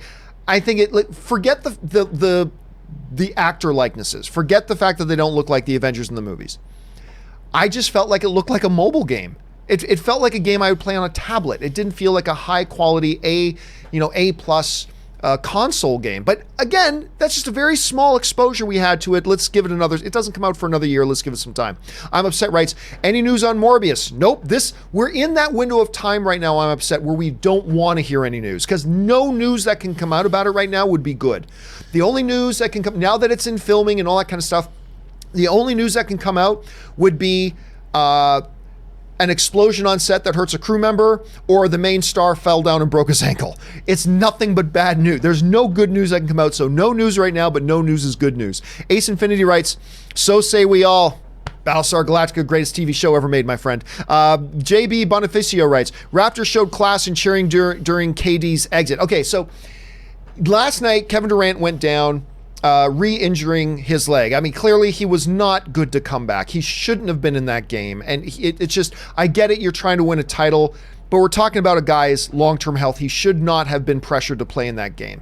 So the injury flares back up. He goes now. Now, in the audience, clearly, at first, when people realized, ooh, he's going out of the game. People were kind of excited, but that's not the Canadian response. The real Canadian response was, once he got back up on his feet and they were helping off the court, it's a kind of a hockey thing. See, in hockey, when a player gets injured, and it's a very hard-hitting sport, hockey. When a player gets injured and goes down, when they're able to get the player back up to his feet, the audience, whether it's a home team or away team, the audience stands up, cheers, and applauds. And it was really good to see that the good Canadian hockey fans, that when he got back up into his feet and was being helped off and everybody saw he's okay. I mean, we know what his injury is. He'll be okay. And that's the most important thing. But it was good to see everybody applauding him, even in Toronto's arena. So that was good to see as well. All right, Chris Feldman writes, do you think the MCU X-Men will use the same roster as the Fox X-Men or mix up the team a bit? Marvel does well integrating lesser-known characters. That's a good question, Rob. I mean, on the one hand, what did they do with Avengers? They started with their most known characters that they had available to them. That was smart.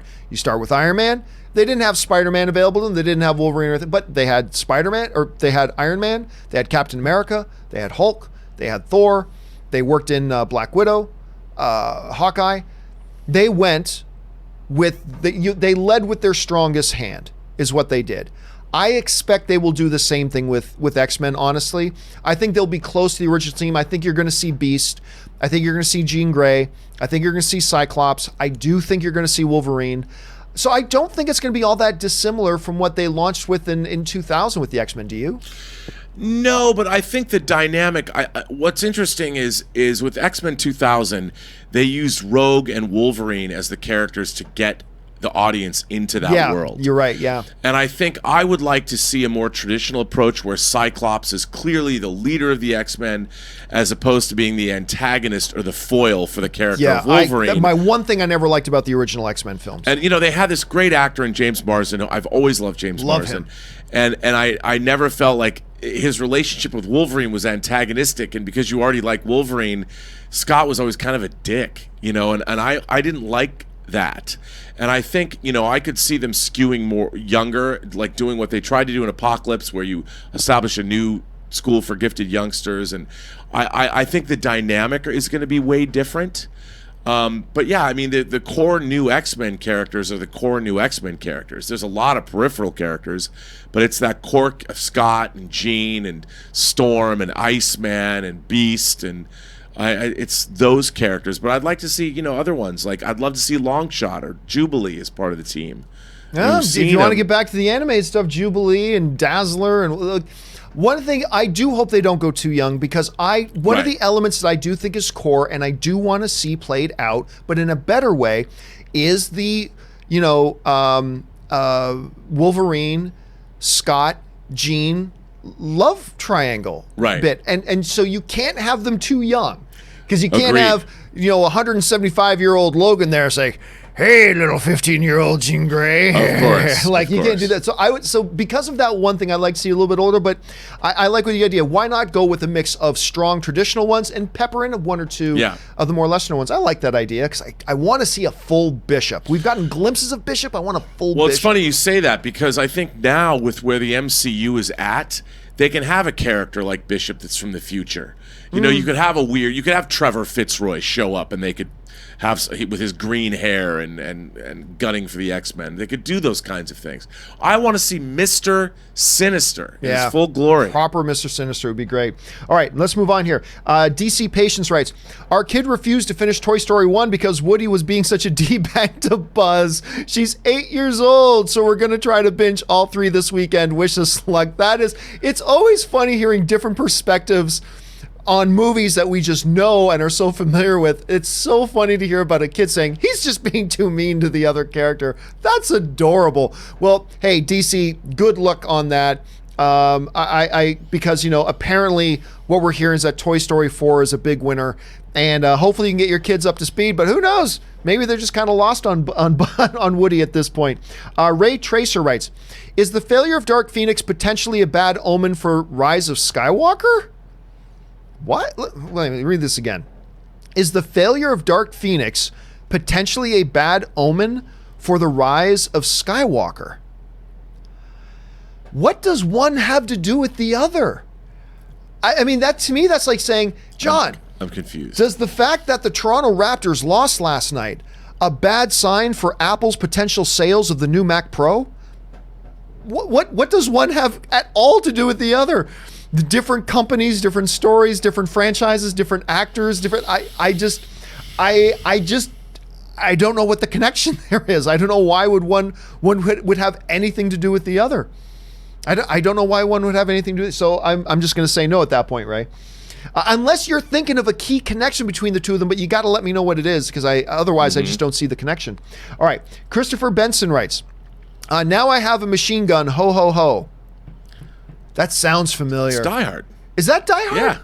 Yeah. Where specifically does that happen in Die Hard? That's when Carl's the henchman gets sent down with the Christmas hat and it's painted on the shirt. Was that what was painted? Now I have a machine gun. I don't remember that. Yeah, I remember the scene, but I don't remember that. I just watched Die Hard again like last year. He's the same guy who played the henchman Necros in the James Bond movie The Living Daylights. He was a great henchman, by the way. He was great. He was a great henchman, by the way. All right, Murray Reich writes, that TV announcer who said, and Lowry for the championship. Yeah, so it came down. Toronto had a chance to win the game and win the title because they were already up 3-1 with a final second buzzer beater shot. Unfortunately, it didn't go in, but it was a great call, because if that had gone in, that would have been one of the all-time great calls. Yeah.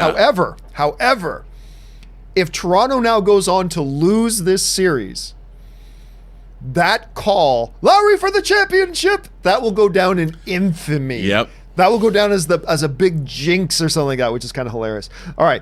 Jacob Silvers writes, did you see when Keanu Reeves came out on stage at E3 to announce Cyberpunk 2077? I did finally see that because everybody was talking about it.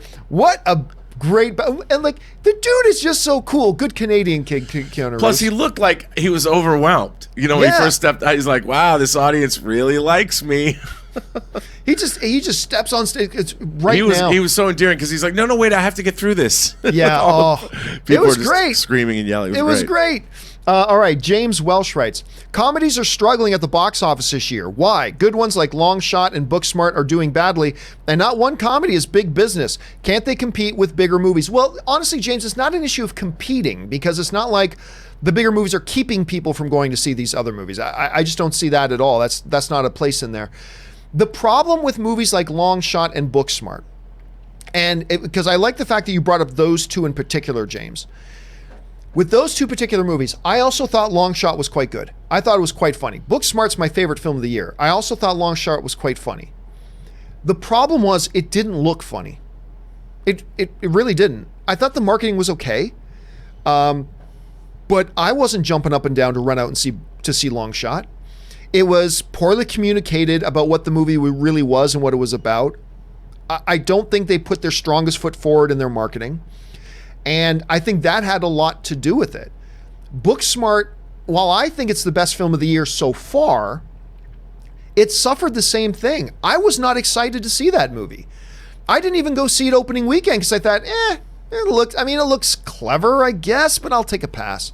And then it was only because so many of you guys told me, John, you gotta go see Booksmart, that I finally decided, okay, fine, I'll walk over and watch it, whatever. I had no idea. I think both of these is simply that these are two good movies that didn't look all that good, that neither one of them made a compelling case to the public about why you need to come see our movie. And right now, non-franchise comedies, they need to do a better job of that, because a lot of the franchises are franchises, so they have a big advantage on that already. You really got to make a case. You need to come see us. You need to come see this movie. And I don't think either Long Shot or Booksmart did a job. I can only speak for myself. But for me, the marketing never turned me on to either of them. What did you think about that, Rob?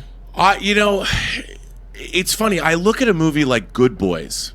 You know, the movie which does look really funny. It looks really, but the marketing has made it that way. Yes. I would assume the movie's funny as well, but I just felt like it really, with a comedy, the comedy needs to be made to feel bigger, even if it's a smaller comedy. Like, I felt the need to go out and see Lady Bird when it came out. Right. And I'm not saying that Lady Bird and Booksmart are exactly the same kind of movies, but, you know, a girl in high school and the relationships that she's having. I felt like, I don't know, Lady Bird just felt like the stakes were bigger. But Booksmart, it's such a weird thing. I mean, I don't even know what I'm responding to, but I've heard Olivia Wilde, and she's very smart, and I want to pull for her, but I didn't feel the need to run out and see Booksmart yet. Neither did I. And you loved it, and I need to go see it. So much. And is that the marketing, John? Is that what is it? I mean, right to your point. I never felt the desire to go see it. The marketing did nothing to convince me to want to go see it. The marketing did nothing to convince you to go out and see it. You contrast that, and I love the example you brought up. You contrast that with Good Boys, which I've seen this trailer. I've seen now 2 red band trailers and 1 green band trailer, and every single one of them screams to me, I gotta see this movie. And Longshot and Booksmart both failed to do that from a marketing point of view.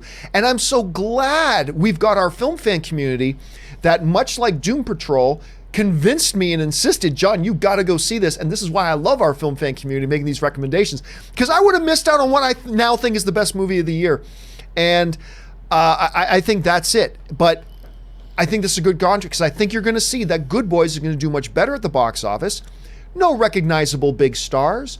No, I mean, modestly recognizable, but it's ultimately going to be, they sold the movie better than Longshot and Booksmart did. And when you sell the movie better, you'll get some better results. And Late Night 2 is another comedy that's with Mindy Kaling. Looks boring as hell. But I've heard it's really good, yeah. Exactly. I'm hearing great things about it, but it looks boring.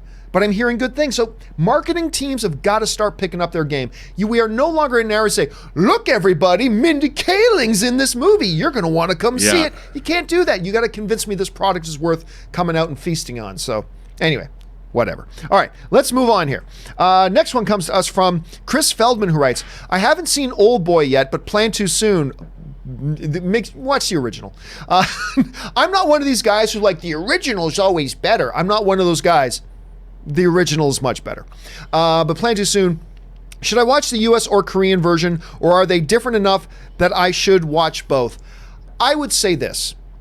Definitely start with the original. The original is vastly superior.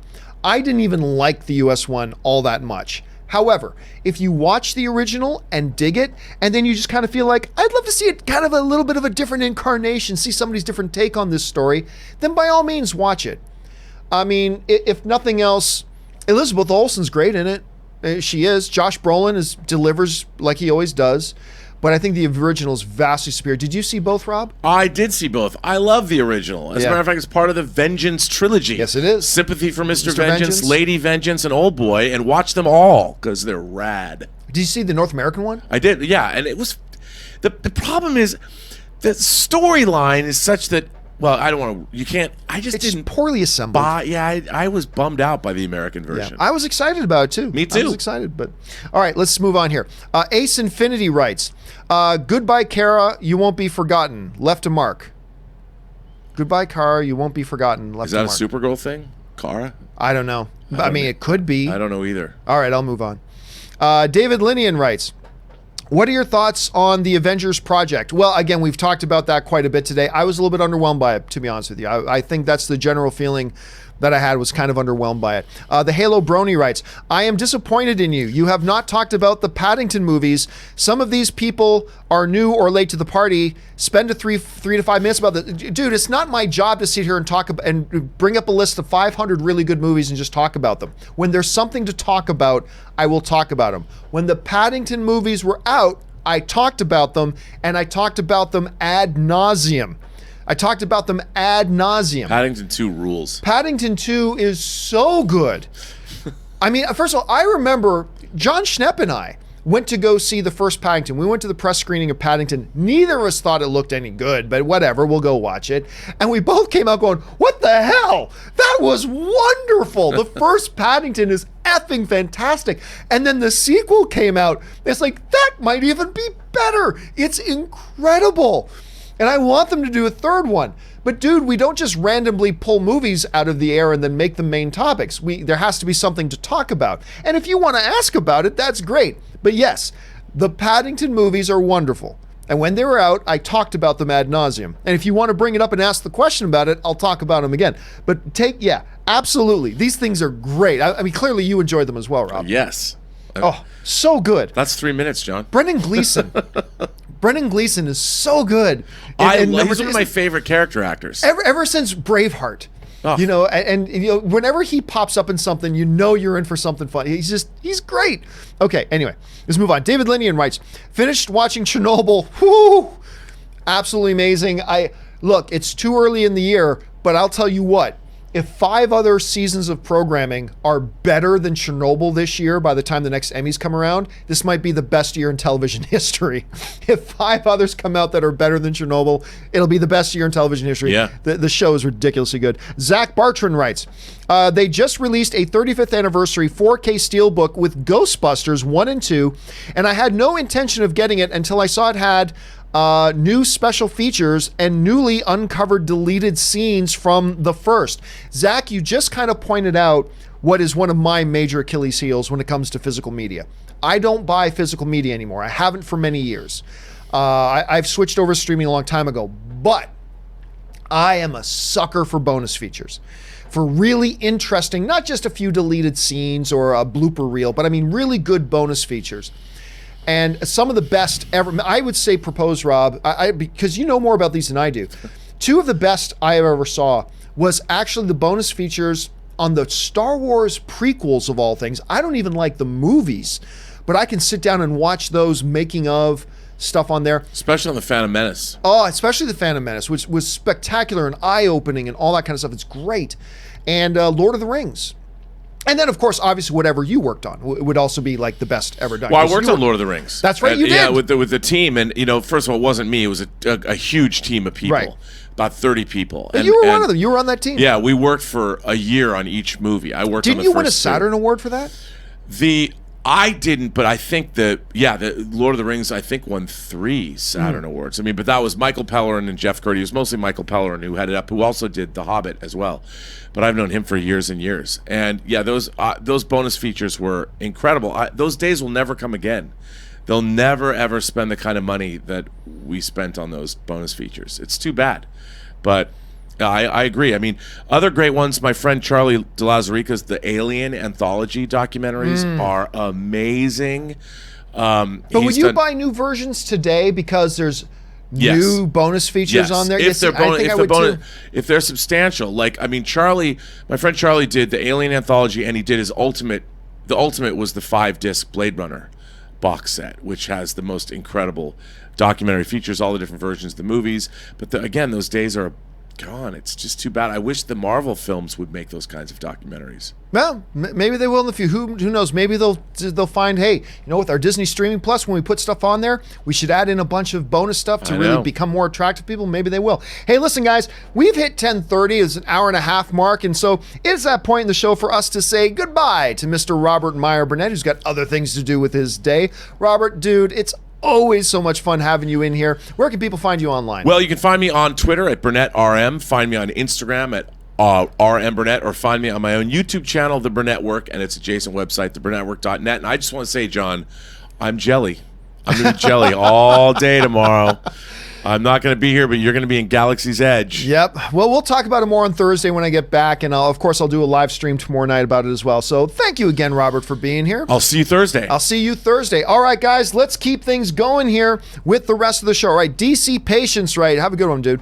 DC Patience writes, any word on whether DC service is really combining with WB? I want to watch Doom Patrol, and it's only $8 a month. Likelihood will be grandfathered in. It's a good question. Like, I really do believe, although nobody has said this officially, although a bunch of industry analysts tend to agree, I believe the DC streaming service will be shut down and then absorbed into the new Warner Brothers streaming service, which I think is a good move because it gives us one less thing we need to subscribe to, but we'll get a whole bunch of content rather than just piecemealed out content.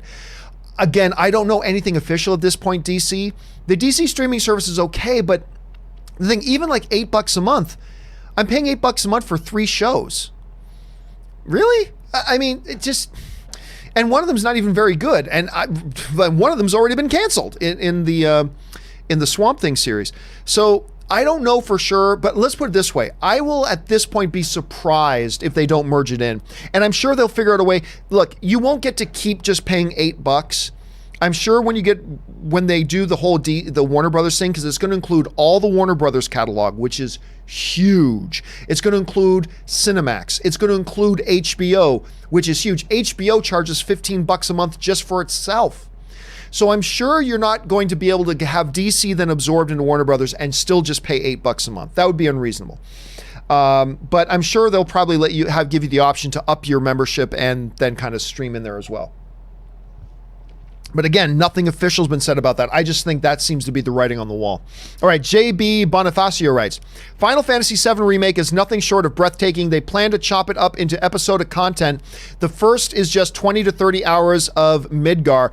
I'd be very curious, because that's probably...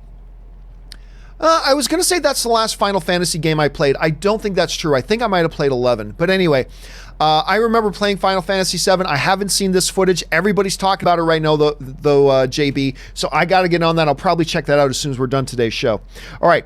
Shillin516 writes, just finished Lucifer yesterday. Good on you.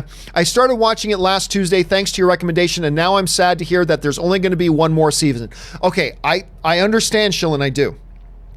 I get the disappointment and all that kind of stuff. But you got to understand that for somebody like me who's been following this show from its beginning, well, I got on board with it a little while after it started, but I've been following it now for years, that we thought the show was done after season 3.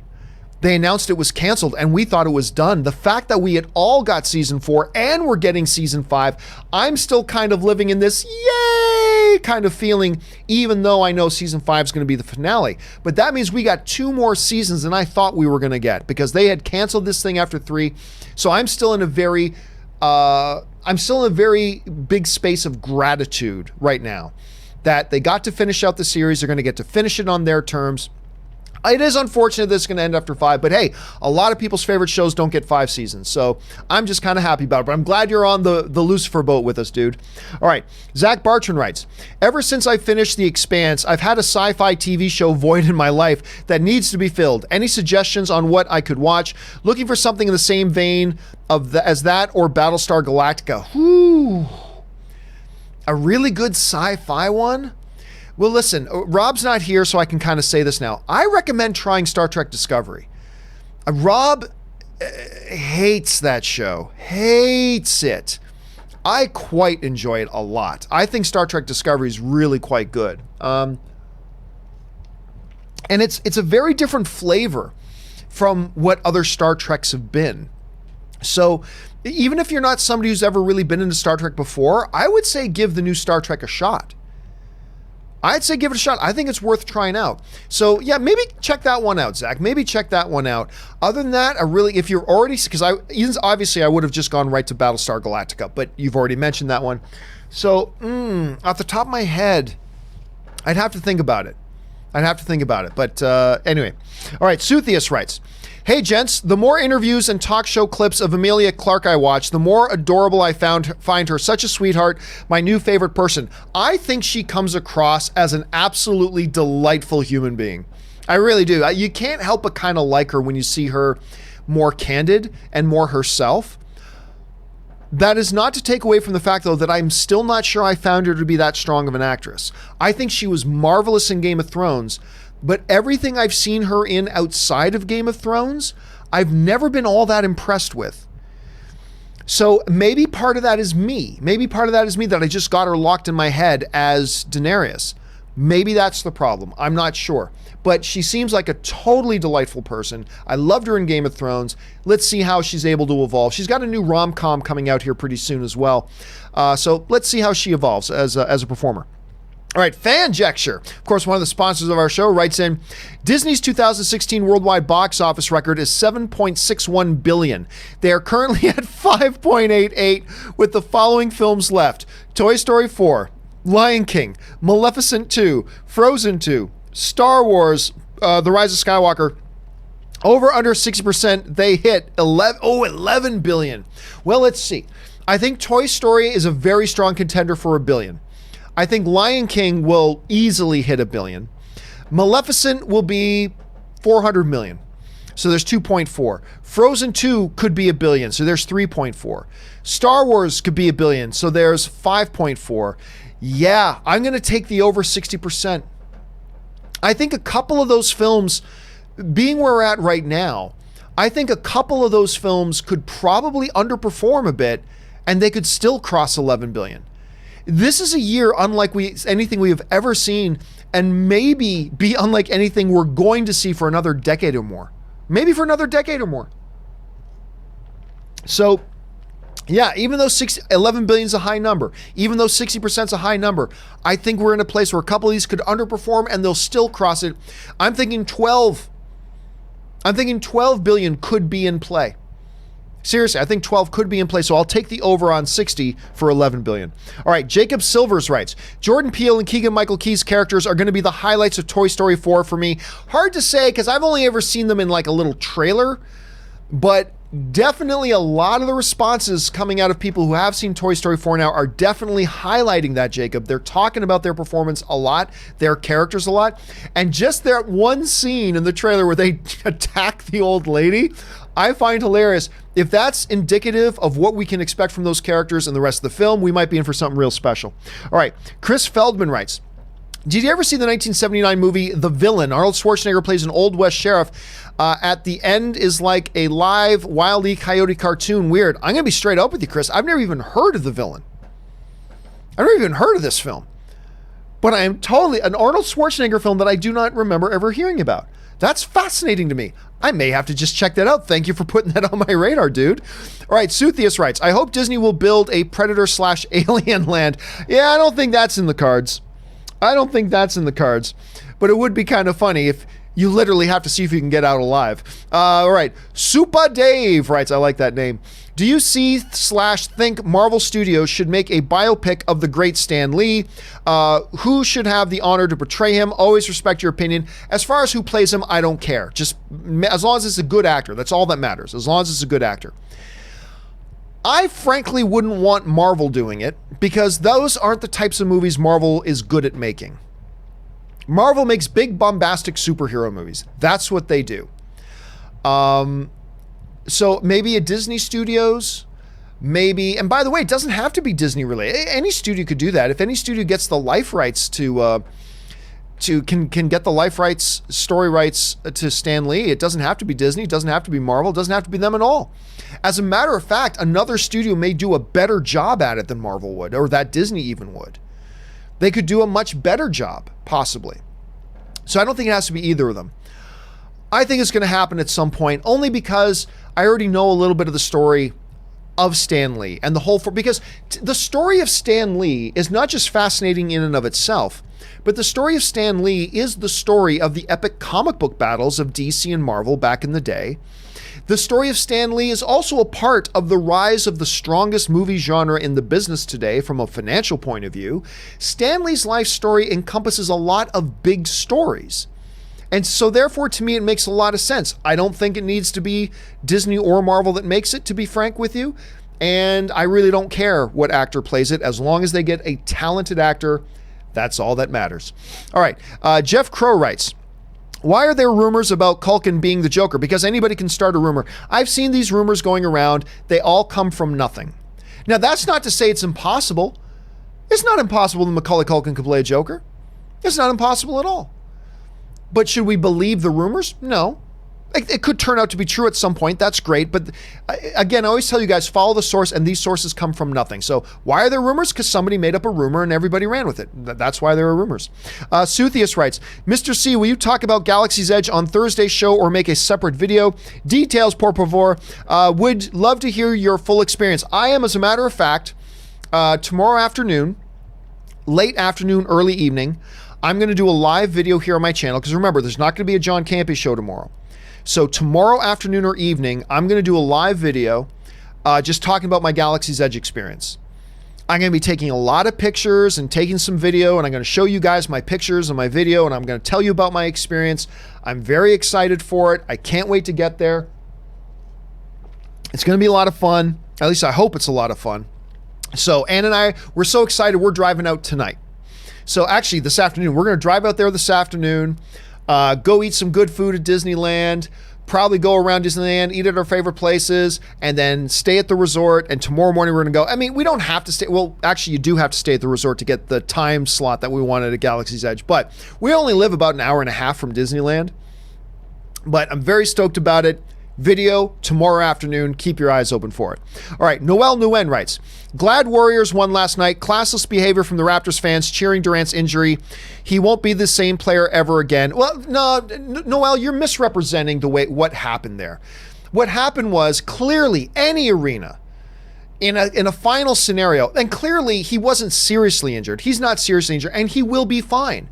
Many players have had this same injury that Kevin Durant has, and they will be fine. You just got to give him enough time to recuperate from it, and they rushed him back into a lineup when he clearly was not ready to be back in the lineup. He'll be fine.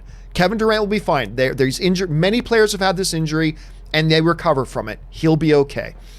The fans, obviously, at first, there was a sense of excitement that, oh my gosh, Kevin Durant's out of the game. And you felt that. But once that was done, then they were totally supportive of Kevin Durant.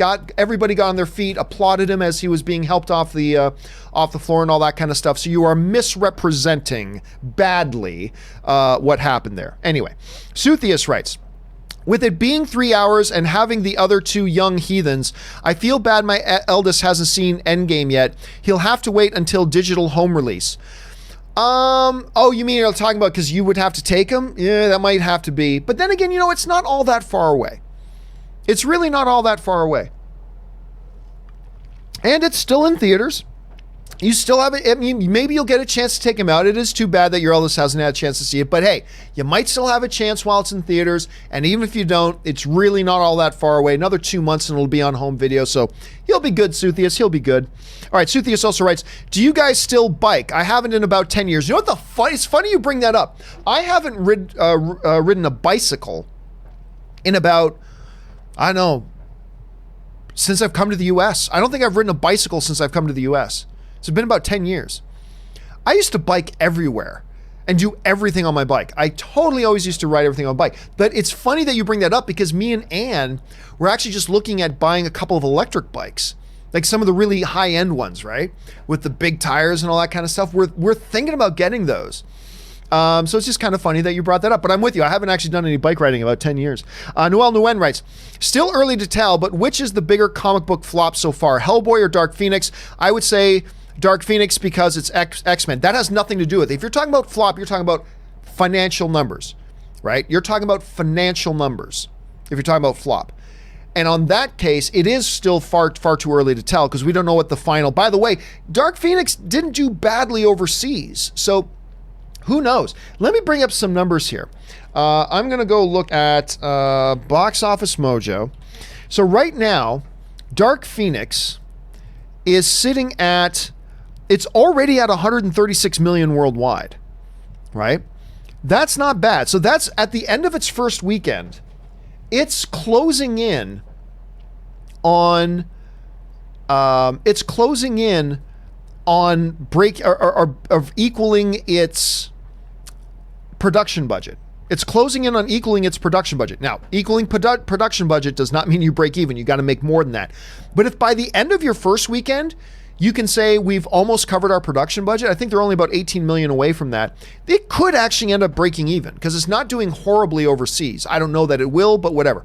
Hellboy was a big flop. So if you're just talking about total straight numbers, I think Hellboy is going to end up being the bigger flop. It might end up being Dark Phoenix, but again, it's not talking about because that's subjective stuff.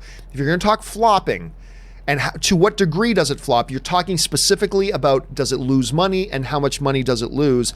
And I think at that point it's going to end up being Hellboy, but who knows? It might end up being Dark Phoenix, but I think it'll be Hellboy. Luke1234 writes, what would your plan be? What would your plan be should the purge be real? My plan? Go back to Canada. The Campea Ranch is one of the most defensible positions on the planet for many reasons. So that's why I would go back to Canada. Chris Miner writes, better Chazelle film. Damien Chazelle. La La Land or Whiplash? You know what? The cool thing is to say Whiplash, but and Whiplash is awesome, but I actually do think La La Land is pretty spectacular. So I'm going to lean La La Land, although that takes nothing away from how good Whiplash is. The question was so good, Chris asked it again, but I'll give the same answer, Chris. Marie Seifring writes, have you seen any industry analysis on how services like A-List are affecting the box office totals and number of repeat viewings? I know personally I've seen a few extra showings of a favorite of mine. No, they're going to let that probably go for another 6 months to a year before they really publish any in-depth studies on it. But I've talked to a few people at AMC and they're saying it is having an impact. They are seeing that from what they can tell, because when you're a Stubs member, forget AMC A-List, because before A-List there was just AMC Stubs. They could tell how many times one of their, loyalty program members came to the theater. What they've told me is on average there is definitely a spike. That those people who are Stubs members that are now A-List members, they are coming to the movies more often than they did before. So that's good news for the movie theaters. That's good news for the movie studios. It's good news for everybody. Now, again, I haven't seen any detailed reports, Marie. I haven't seen detailed reports. We might be a ways away from seeing those. But anecdotally, from what I'm hearing from people over at AMC, is that there is definitely an influence from this stuff. We are seeing a spike in those people from the number of movies that these Stubs members used to go to every 6 months to how many they go to now. There's definitely an increase. So it's going to be interesting to see how big of an impact it has as we move forward. It absolutely will. All right, good question. Kian Shingler writes, outrage. Endgame did not feature the Thanos helicopter. Where was the Thanos helicopter, by the way? Any film without it is not honoring the true Thanos. Sign the petition today and get those Marvel film fascists to change the script now. Obviously, Keenan is being very facetious. But yes, where was that Thanos copter? I still remember the first time I saw the Thanos copter. I'm like, that's not real. And then some people point out, no, John, that's real. That was actually in the comic books. Thanos had this giant purple helicopter with a big T on it. It was the Thanos copter. Why did Thanos need a helicopter? I don't know. Why does he need a helmet? I don't know. Apparently his skull is much stronger than his helmet, so why wear a helmet? Is the helmet protecting his head or is his head protecting the helmet? I'm not sure. But yes, outrage, Kian. Everybody go out and sign that petition today. All right, Dirk Diggler writes, hey, John, what would have happened if Bucky would have held the Iron Man gauntlet in his bionic hand instead of Tony? I'm thinking that Bucky would not have suffered and Tony would be alive. No, it would have turned Bucky into smoke. This is the power of the Infinity Stones. It doesn't matter what you're doing. And why I think, even though it had great dramatic impact, I think actually the ending of Endgame on that level was actually kind of stupid. Tony should have instantly had his head explode putting that gauntlet on. His head should have exploded. If Hulk puts it on and goes, the Incredible Hulk puts it on and goes, ah, and even has a hard time bringing his fingers to snap. If that happens to the Incredible Hulk, then Tony Stark instantly, the moment he put it on, his head should have went pop like a zit. But whatever. That's exactly what would have happened. It doesn't matter. Oh, but it doesn't matter. You put on the Infinity Gauntlet with the power of the cosmos, I think he would have been dead instantly. So anyway, but that's just me. Okay, Adam K writes, The Secret Life of Pets 2 opened only $46 million. Only opened to $46 million. The first one opened to $104 million. That's a huge 55% decline. What do you think happened? I think there are a couple things, because a friend of mine and I were talking about this the other night. I think there are a couple things that play into that. Number one, I think, while I really quite liked The Secret Life of Pets, it wasn't beloved. There were people who liked it, but there were also people who thought it was kind of meh, right? So I think that's a part of it. That plays into it. I think the second part of it is that the marketing campaign for this wasn't nearly as good. They had some clever ones, but wasn't nearly as good as the first one. Number three, I think they started marketing this one too soon. I think they started putting out their first teasers for this movie like 5 months ago, 6 months ago, more. I remember seeing that first trailer, them taking the dog into the vet, and it's like, really? This movie? And I think it just became we're bored of this now, and the movie hasn't even come out. One of the reasons why I don't think they should market so far in advance. A fourth thing would have affected some people, not a huge mass of people, but the whole drama with Louis C.K., who was the lead character. in the movie. I think that probably put a little bit of a stale taste in some people's mouths about it. So everything from, I don't think people loved the first one as much as maybe they were hoping people loved it. I think they started marketing it too soon. I don't think the marketing has been nearly as good as the marketing for the first one. The whole Louis C.K. thing is out there as well. It opened on the same weekend as an X-Men film, which I'm sure didn't help. So I think there's one magic bullet here, Adam, that gave us this result. I think it's a collection of smaller things that each had an impact that added up to, like you pointed out, a 55% impact. But that's just my thought on it. All right, Django19 writes, another miniseries on HBO worth watching is The Night of. Yes, I finally started watching. I've only seen the first one, but it's great.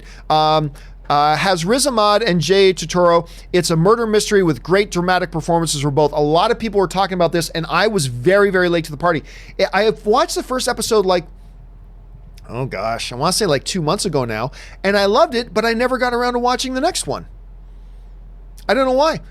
It's kind of like me and Good Omens. I've watched the first episode, but I just never got around to watching the second one. I need to get on watching the rest of that, because you're not the first one, Django, who've been saying this thing is like award-winning kind of quality. And you're right, I need to get on that. Thank you for the recommendation, sir. All right, Chris Feldman writes, silly question. We like silly questions. But do Banner and Hulk share a soul or each have their own? Just wondering, if he went to Vormir, could Bruce have sacrificed just Hulk? That's one of the questions that if the Hulk was there. I mean, it's the type of fun question we like to talk about, right? I do not believe he has his own soul. No, I don't. If they did, I don't think Bruce could have merged the two natures.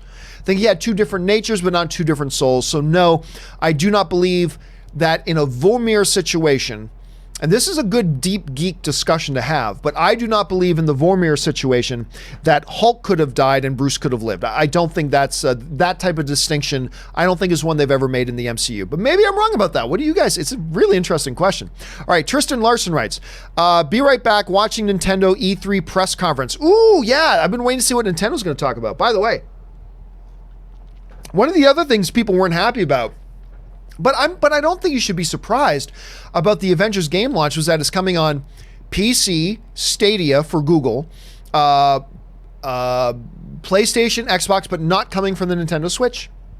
And some people are upset about that. It'll be. I don't know why. I mean, most things don't come out on Nintendo Switch. It'll be interesting to see what they're going to reveal today.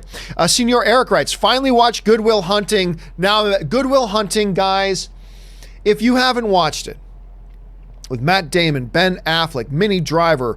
It's the movie that won Robin Williams his Academy Award. It's not just a stereotypical movie to watch. It is a magnificent film. Follow Senor Eric's example here and make sure you watch Good Will Hunting. Jose Garcia writes, hey John, listening to a great show on my drive to San Diego. Enjoy the drive, man. I'm glad we can be along with you on the drive as well. I love San Diego. Honestly, if it wasn't for the fact that my wife has an office in Burbank and she had to come to Burbank every day, I would totally move to San Diego, especially now that I don't really go to press conferences and press junkets anymore, and or screenings all that often. Since I made the decision not to do that stuff anymore, I don't really need to be in Hollywood. I don't need to be in LA. I could tomorrow up and move back to Canada and do my show from Canada. I could up and move to Rhode Island. We actually thought for a half a second about moving to Rhode Island so Ann could work out of the Rhode Island office for Hasbro. I could totally up and move. But if I had that freedom, if it wasn't the fact that Ann had to have her office here in Burbank, I would move to San Diego in a heartbeat. Don't get me wrong. I love Burbank. I love LA. I love San Diego. I love San Diego. Ann and I will sometimes just go and take weekends in San Diego just for fun. Like, not even for Comic-Con. We just like going to San Diego for fun. I really like that town. So have a good time in San Diego, my friend. All right. Lewis Dotson writes, love the reveal. Wanted exactly what they gave us. As for the character designs, I think a different look for the characters will give us a different perspective. Robert Meyer Burnett is the man, by the way. Enjoy your day, guys. Well, I'm glad you liked it, man. I was underwhelmed by it. Let's put it this way. As far as how good the game is, what the characters look like isn't going to influence it all. Whether the Tony Stark character looks like Robert Downey Jr., whether the Captain America character looks like Chris Evans, whether the Black Widow character looks like Scarlett Johansson, none of that is going to make the game better or worse, right? None of it will. However, I 100% believe that if those characters look like the movie versions, then it would become a lot more popular, because I think people would want to get immersed in that movie world that they love so much, and they'll feel like they're doing with that game. And again, I was underwhelmed by what they showed us. I thought it felt kind of like a cheap mobile game. I felt like it's something you'd play on your phone. But to be fair, it is a game that's a year away, although other games that are a year away showed us a lot more stuff. But still, it is a game that's a year away, and they have plenty of time to show us more stuff, to get us a sense about what's this game going to be like, what's the gameplay like, how does it function, what do you do in the game. They got a lot of time still. They got a lot of time, almost a full year, to give us more into that. But if you were excited by what you saw, Luis, that's awesome. I'm glad you're excited about it. And hey, the PlayStation Spider-Man game, it didn't look like any of the Peter Parkers in the movies, and it turned out fantastic and super popular and very great. And what says the Avenger game can't, right? What says that can't? So I'm glad you like that, Luis. Thanks for writing in, dude. All right, Victor Edbaum writes, box office prediction for Bad Boy 3. Oh, hard to say. I honestly don't think it's going to be that much. But it's impossible to give any kind of a number when we don't even know. Look, are the trailers going to look terrible, or are the trailers going to look great? That will have a huge impact on how it's going to turn out. So for now, I don't know. I'll say 35 million opening weekend. But I reserve the right to completely throw that guess out the window once I see the first trailer. Because it's not until we see the trailers that we'll really get a sense of how good does this movie look, and is it getting the audience excited. So right now, in a total vacuum, I'll guess 35 million opening weekend. ZMG Ruler writes, what a close game last night could end in Game 7. Hey, dude, I've predicted from day one, this series is going to 7 games. I said Golden State would win last night. I said they will win their next game in Golden State, and then Toronto will wrap it up in Game 7. I believe it will go to 7 games. It's been a terrific series, although I would much prefer if they just had won last night, and I would much prefer if they just won the next game in Golden State, but I do believe it's going to go to a full 7. All right, Suthius writes, Godzilla was the overall better movie, story, characters, etc. King of the Monsters was a better overall kaiju movie, but that's about it. Here's hoping Adam Wingard does a better job directing a sequel. It's hard to say, man. I think King of the Monsters was the overall the better movie, because it had big giant monsters. That's what we're going mostly to see, although they didn't have a lot of it, whatever. But Godzilla, the first one, the 2014 movie, did do a better job with their story. They did a better job with their characters. They did a better job with everything that was away from Godzilla.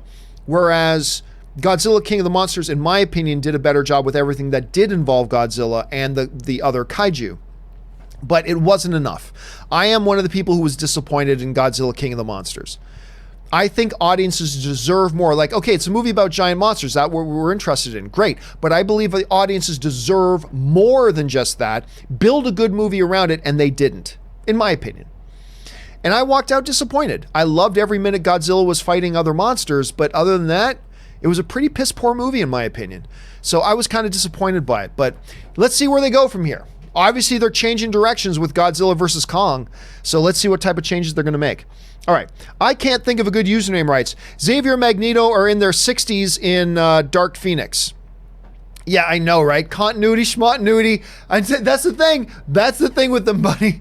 Continuity, schmontinuity. They should have been in their 60s. Clearly, they were not. Continuity, schmontinuity. All right, Heather A writes, how's your tooth? You had surgery a while ago. I've got the implant in because I had the tooth broken in the class and all that kind of stuff. Implants in. I just got to get the actual crown put on it. Sometime in the next 2 to 3 weeks is when I'm getting that done. Can't think of a good username writes, why did they stop using the score from First Class? No idea. No, I didn't even notice that they did or didn't use the score from First Class, so I have no idea. Don't know what to put, just sends a super chat. Thank you very much for just sending a super chat.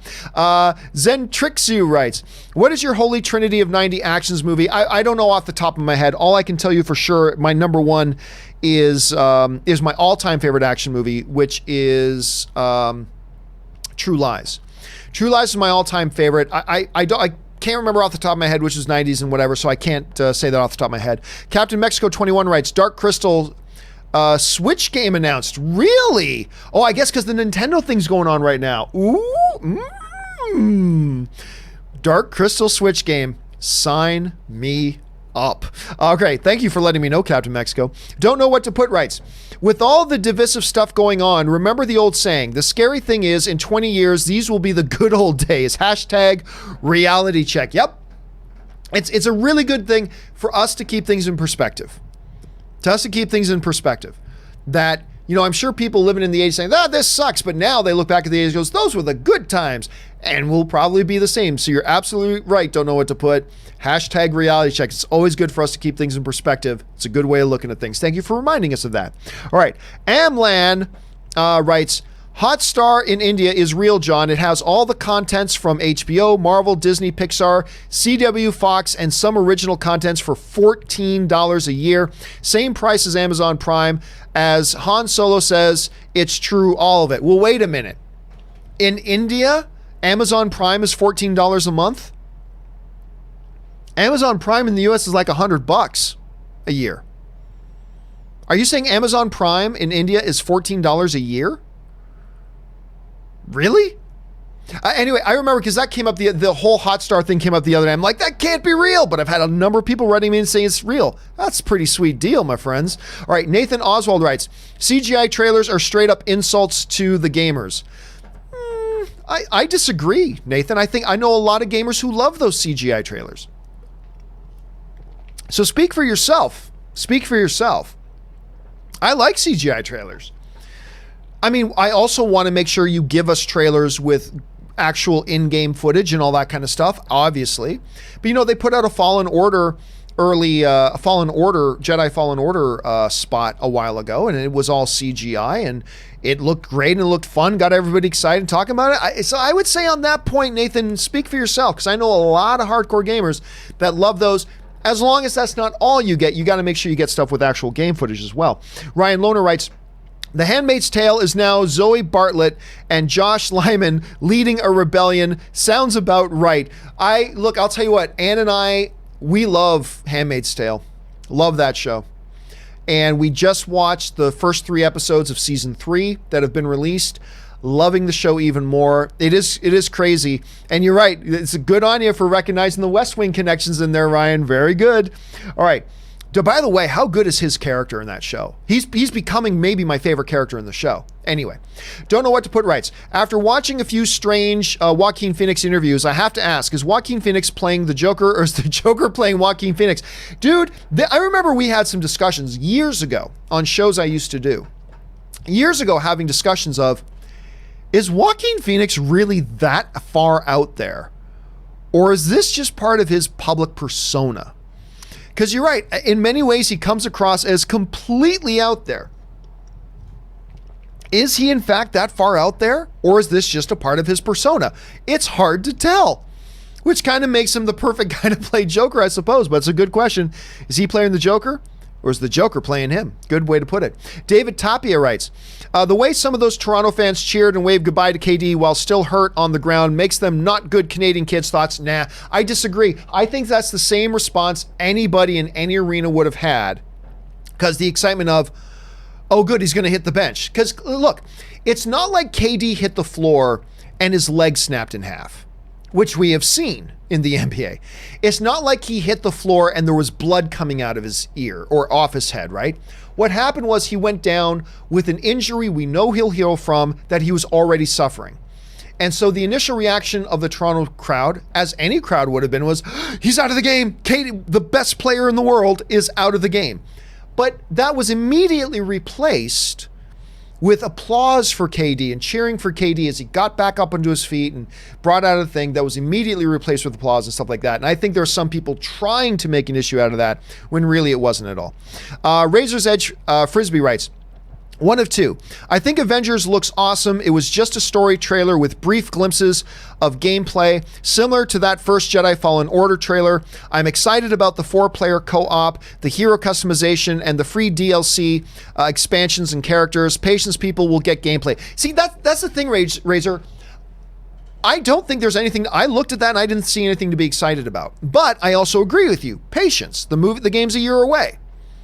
Free DLC is, first of all, DLC is one of the reasons I don't play nearly as many games today as I used to. That is some DLC, downloadable content, to me is some straight up bullshit. That you have to pay for is straight up bullshit. You know what? I paid you $65 for that. I paid you $65 for that effing game. I paid you $65 for that game. You damn well right. You give me the full game. And if you create more content for it, don't wag it in front of me like a carrot, then you give it to me. And free DLC is the only way the whole industry should go. Hearing about co-op, able to play co-op as the team, that was really nice to hear. Again, I didn't see anything that was exciting at all about that footage. Not in the least. But I completely agree with you. Give it some time. Give it some time. It's a year away. They'll show us more stuff later. And maybe then it'll be stuff that we can really all get excited about. So I agree with you. Let's have some patience. All right. Venkat Ram Saran Tamala writes, it's not just about the likeness of the MCU Avengers. Granted, it's just a clip. Avengers is about the characters and their chemistry. If the marketing hit on that point by making the trailer more about what's happening between the characters, then I think no one would have concentrated on the likenesses. That's a very interesting point, Venkat, and forgive me if I'm mispronouncing your name, dude. That's a very interesting point. Because, like, again, I think what they showed us didn't give me anything to feel excited. I still didn't even know what was going on, right? Okay, it looks like they get framed for something. Captain America dies at some point, I guess. He'll probably return in the game. Okay, but it didn't really tell us anything. I didn't know how the game was, really what's the plot of the game, none of that stuff. And I think you raise a really interesting point. I think you're right. I think if they showed us a minute and a half of character interaction, like if you're not going to show us some legit gameplay and let us really feel what this game is like, then I think maybe going the route that you're suggesting,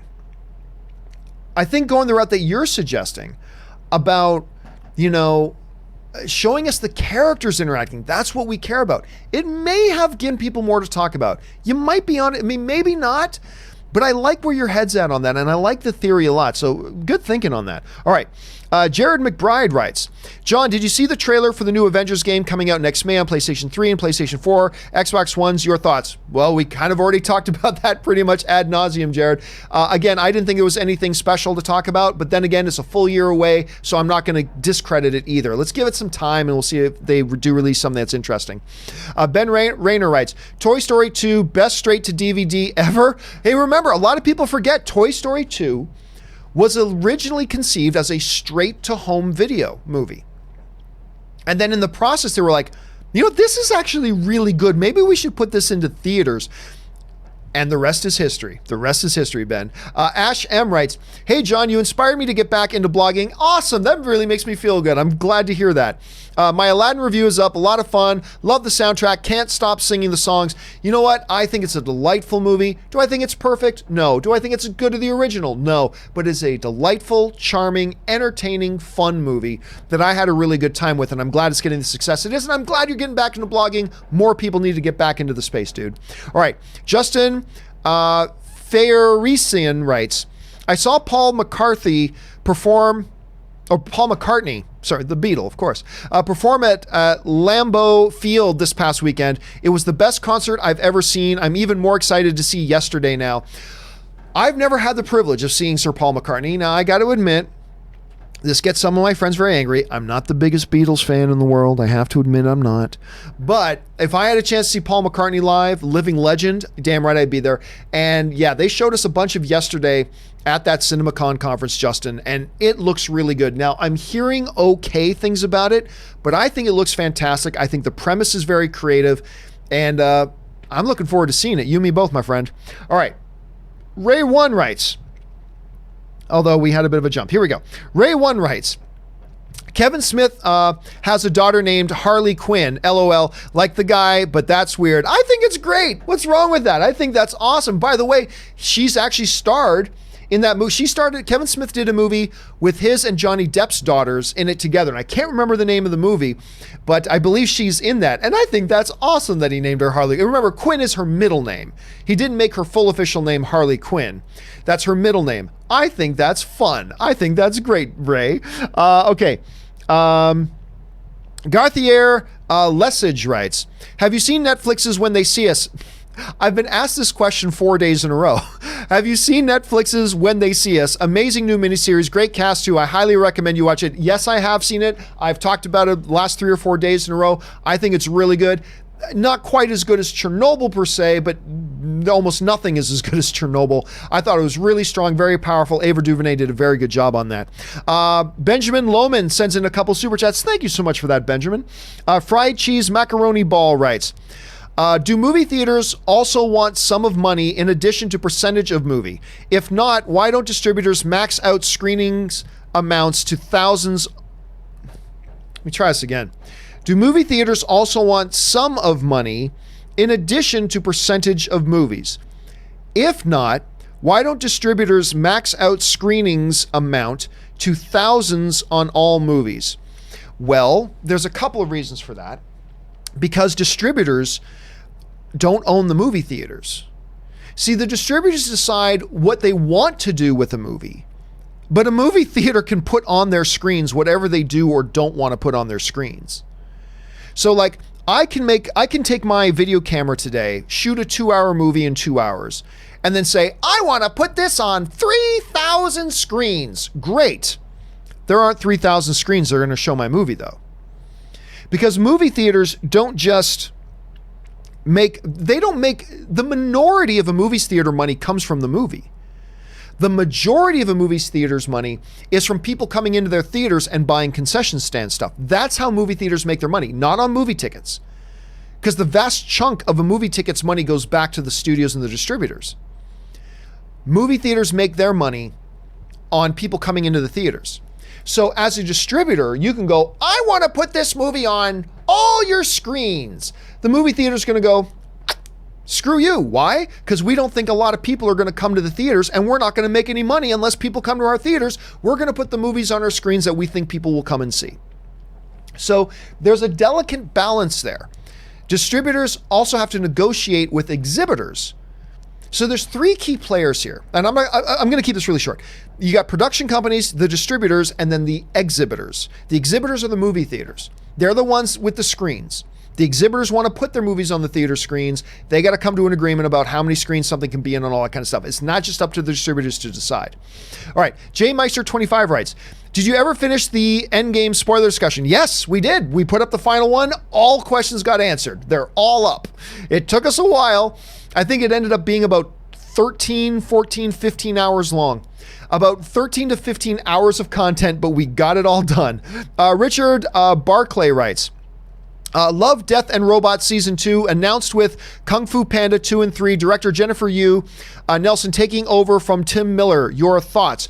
I have no thoughts on it because I didn't watch Death and Robots, Love, Death, and Robots Season 1. I just think it looks stupid. I've heard from many people, including Rob, that they actually quite like it, but since I've never watched it, I have zero thoughts or opinions on it.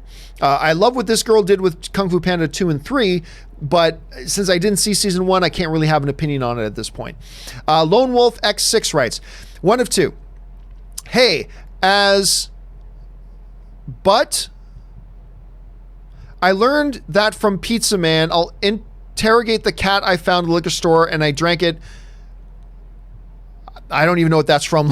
Sorry. KW Garrett writes, which is first, Man Walks on Mars or UC Punisher Season 2? You know, it's funny because I sat down last night and I was like, oh, I got some time to watch something. Should I start watching Punisher Season 2 or should I watch this other thing? I end up watching something else. I will watch Punisher Season 2. I don't know why I haven't yet. I love Punisher Season 1, but I will get around to it. That was funny, though. Daniel Manzanares writes, hey, John, what would your thoughts be if they made a Toy Story TV show after the movie comes out like they did with Kung Fu Panda and many others? I don't care. I mean, I have no idea. I have no idea if it would be good or bad. I mean, if you want to do it, cool, do it. I mean, I neither find myself excited about the idea of it, nor do I think there would be any problem with it. So, yeah, I mean, it would totally be about what would the premise be? Would it be Woody and Buzz? Or it'd be a bunch of new toys that we know nothing about? Then it really all depends on whether it looks good or not. So it'd be hard for me to say at this point, Daniel. Lone Wolf X6 writes, 2 of 2. What a brave little ant you are. This is a vessel. My true form is approximately the size of your Chrysler Brilling. Castiel quotes are just great. If that's supernatural, I don't recognize it at all. If that's from Supernatural, and you just mentioned Castiel, if that's from Supernatural, I don't recognize it at all. So you got me stumped. Nicholas Pereira writes, the failure of Dark Phoenix doesn't surprise me. The general audience is never really hooked on the new cast. Box office talk for the 3 movies. Well, I mean, yeah, the X-Men franchise has never been monstrous at the box office. A couple have been pretty big hits. First Class made $353 million worldwide, which is not huge. Days of Future Past was big. Days of Future Past was big. That made $747 million. That's huge. So that made a bunch. But again, I think a lot of that was because Wolverine, Magneto, the new kids. I was never really on board with the new kids either. Even in First Class, I didn't love the new kids. So that might have something to do with it. But then again, you can't really say that definitively because Days of Future Past made almost $750 million. So that kind of works against that just a little bit. All right. Stubble McShave writes, are you going to see Stan and Ollie now that it's streaming? Yes. Actually, me and Ann were actually talking about when we need to watch that, so I'm going to watch that here pretty quick. Adam Gibson writes, would you agree that time travel makes for a more entertaining problem than a solution? It all depends on the semantics of how you're wording that. Generally speaking, I don't like time travel. To me, it's a lazy storytelling device. And I don't know that it creates entertaining problems. Again, one of my problems with time travel is that there is no problem you can ever create in any television show or movie that can't be solved with time travel. And to me, that makes it a very lazy plot device. So I don't know. It's an interesting way to think about that. I'm not really sure off the top of my head, Adam. All right, Lone Wolf X6 writes, John, can you do a Dean Winchester impression? No. First of all, I can't do an anything impression. You heard me try to do impressions. I'm terrible. I don't know. Dean, let's get the hell out of here. That's a terrible Dean. That sounded more like Christian Bale's Batman. I can't do impressions. Epic Berserker writes, first time super chat. Thank you for that, Epic. Wanted to thank you for everything you do, and for Galaxy's Edge, I can recommend that you get a lightsaber. I would do that first. You know, I think the first thing we're going to do is hit the cantina, and then I think we're probably going to do the lightsaber. And then I think the last thing we're going to do is get in line for the Millennium Falcon ride. I think that's what we're going to do, but I will document what we're doing there tomorrow. It sounds like you had a chance to go there, which is great. Whether I actually buy, I'm cheap, so whether I actually buy a lightsaber or not, I'm not sure, but I'll probably give in and buy one. We'll have to wait and see. But I'm very excited about my time going, man. I'm very excited. All right. Just a few more here. We'll wrap this up pretty quickly.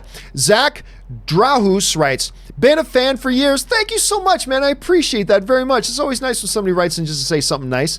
Sujith writes, I agree. DLC is crap. The industry is greedy now. Like, F you with DLC. That is straight up bullshit. If I give you $65, I'm not going to get off on this. If I give you $65 for the game, you give me the game and everything that's supposed to be with it. Whether that comes out now or in a few months or weeks. If I have already paid you $65, then you supply me with the game. Get the hell out of here with this DLC nonsense. It's such BS, and it's turned me off the gaming industry. It's turned me off the gaming industry a lot. Anyway, that was Sujith. Suthius writes, before you go, I've heard that the blue milk tastes like potpourri and the green milk tastes like Fruit Loops. Have fun and behave yourself. Oh, I never behave myself. But yeah, I have heard that the green milk and the blue milk do taste distinctively different. I have heard that. But you know I'm going to drink both, right? Like, I'm clearly going to drink both. I'm absolutely going to have both, and I will report in what I think about them. All right. Lone Wolf X6 writes, glad to see Cameron get more recognition for Shameless, play 3 versions of Joker on Gotham, and now a Star Wars game. This kid's good. I like him.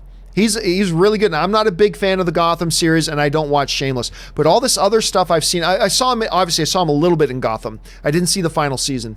But I think this kid is good. I think he's got talent. I think he's got chops. I was really excited to hear that he's the kid in the Star Wars game. So it's going to be interesting to see. All right. Final question, or final comment of the day comes to us from Lord Alucard, who writes, "Let no joyful voice be heard." Again, not sure. Stump me on that one. It sounds familiar, but you got me stumped on it. You guys recognize it? Jump in the comments and let him know if you recognize it. All right, guys, that will do it for today's installment of the John Campea Show. Thank you so much for being here and joining us. Once again, guys, don't forget, there is no John Campea Show tomorrow because I'm going to be at Star Wars Galaxy's Edge. However, I am going to do a live stream later in the evening giving you my full account of my experience at Star Wars Galaxy's Edge over at Disneyland. I'm so stoked. I can barely put it into words. So make sure you join me for that. It'll be either late tomorrow afternoon or early tomorrow evening Pacific Standard Time. So I'll let you guys know. I'll update you as I get closer to it, and I'll let you know. So, guys, special thank you to Robert Meyer Burnett and fact checker Jonathan for putting together the movie news feed, and a big thank you to all you guys for being here today, joining us for the show, for all of you who sent in questions because you gave us great fun stuff to talk about, and also because you supported the channel as you did that, and I thank you deeply for that. All right, guys, that will do it for me for now. Thanks so much for being here today. My name is John Campea, and until next time, bye-bye.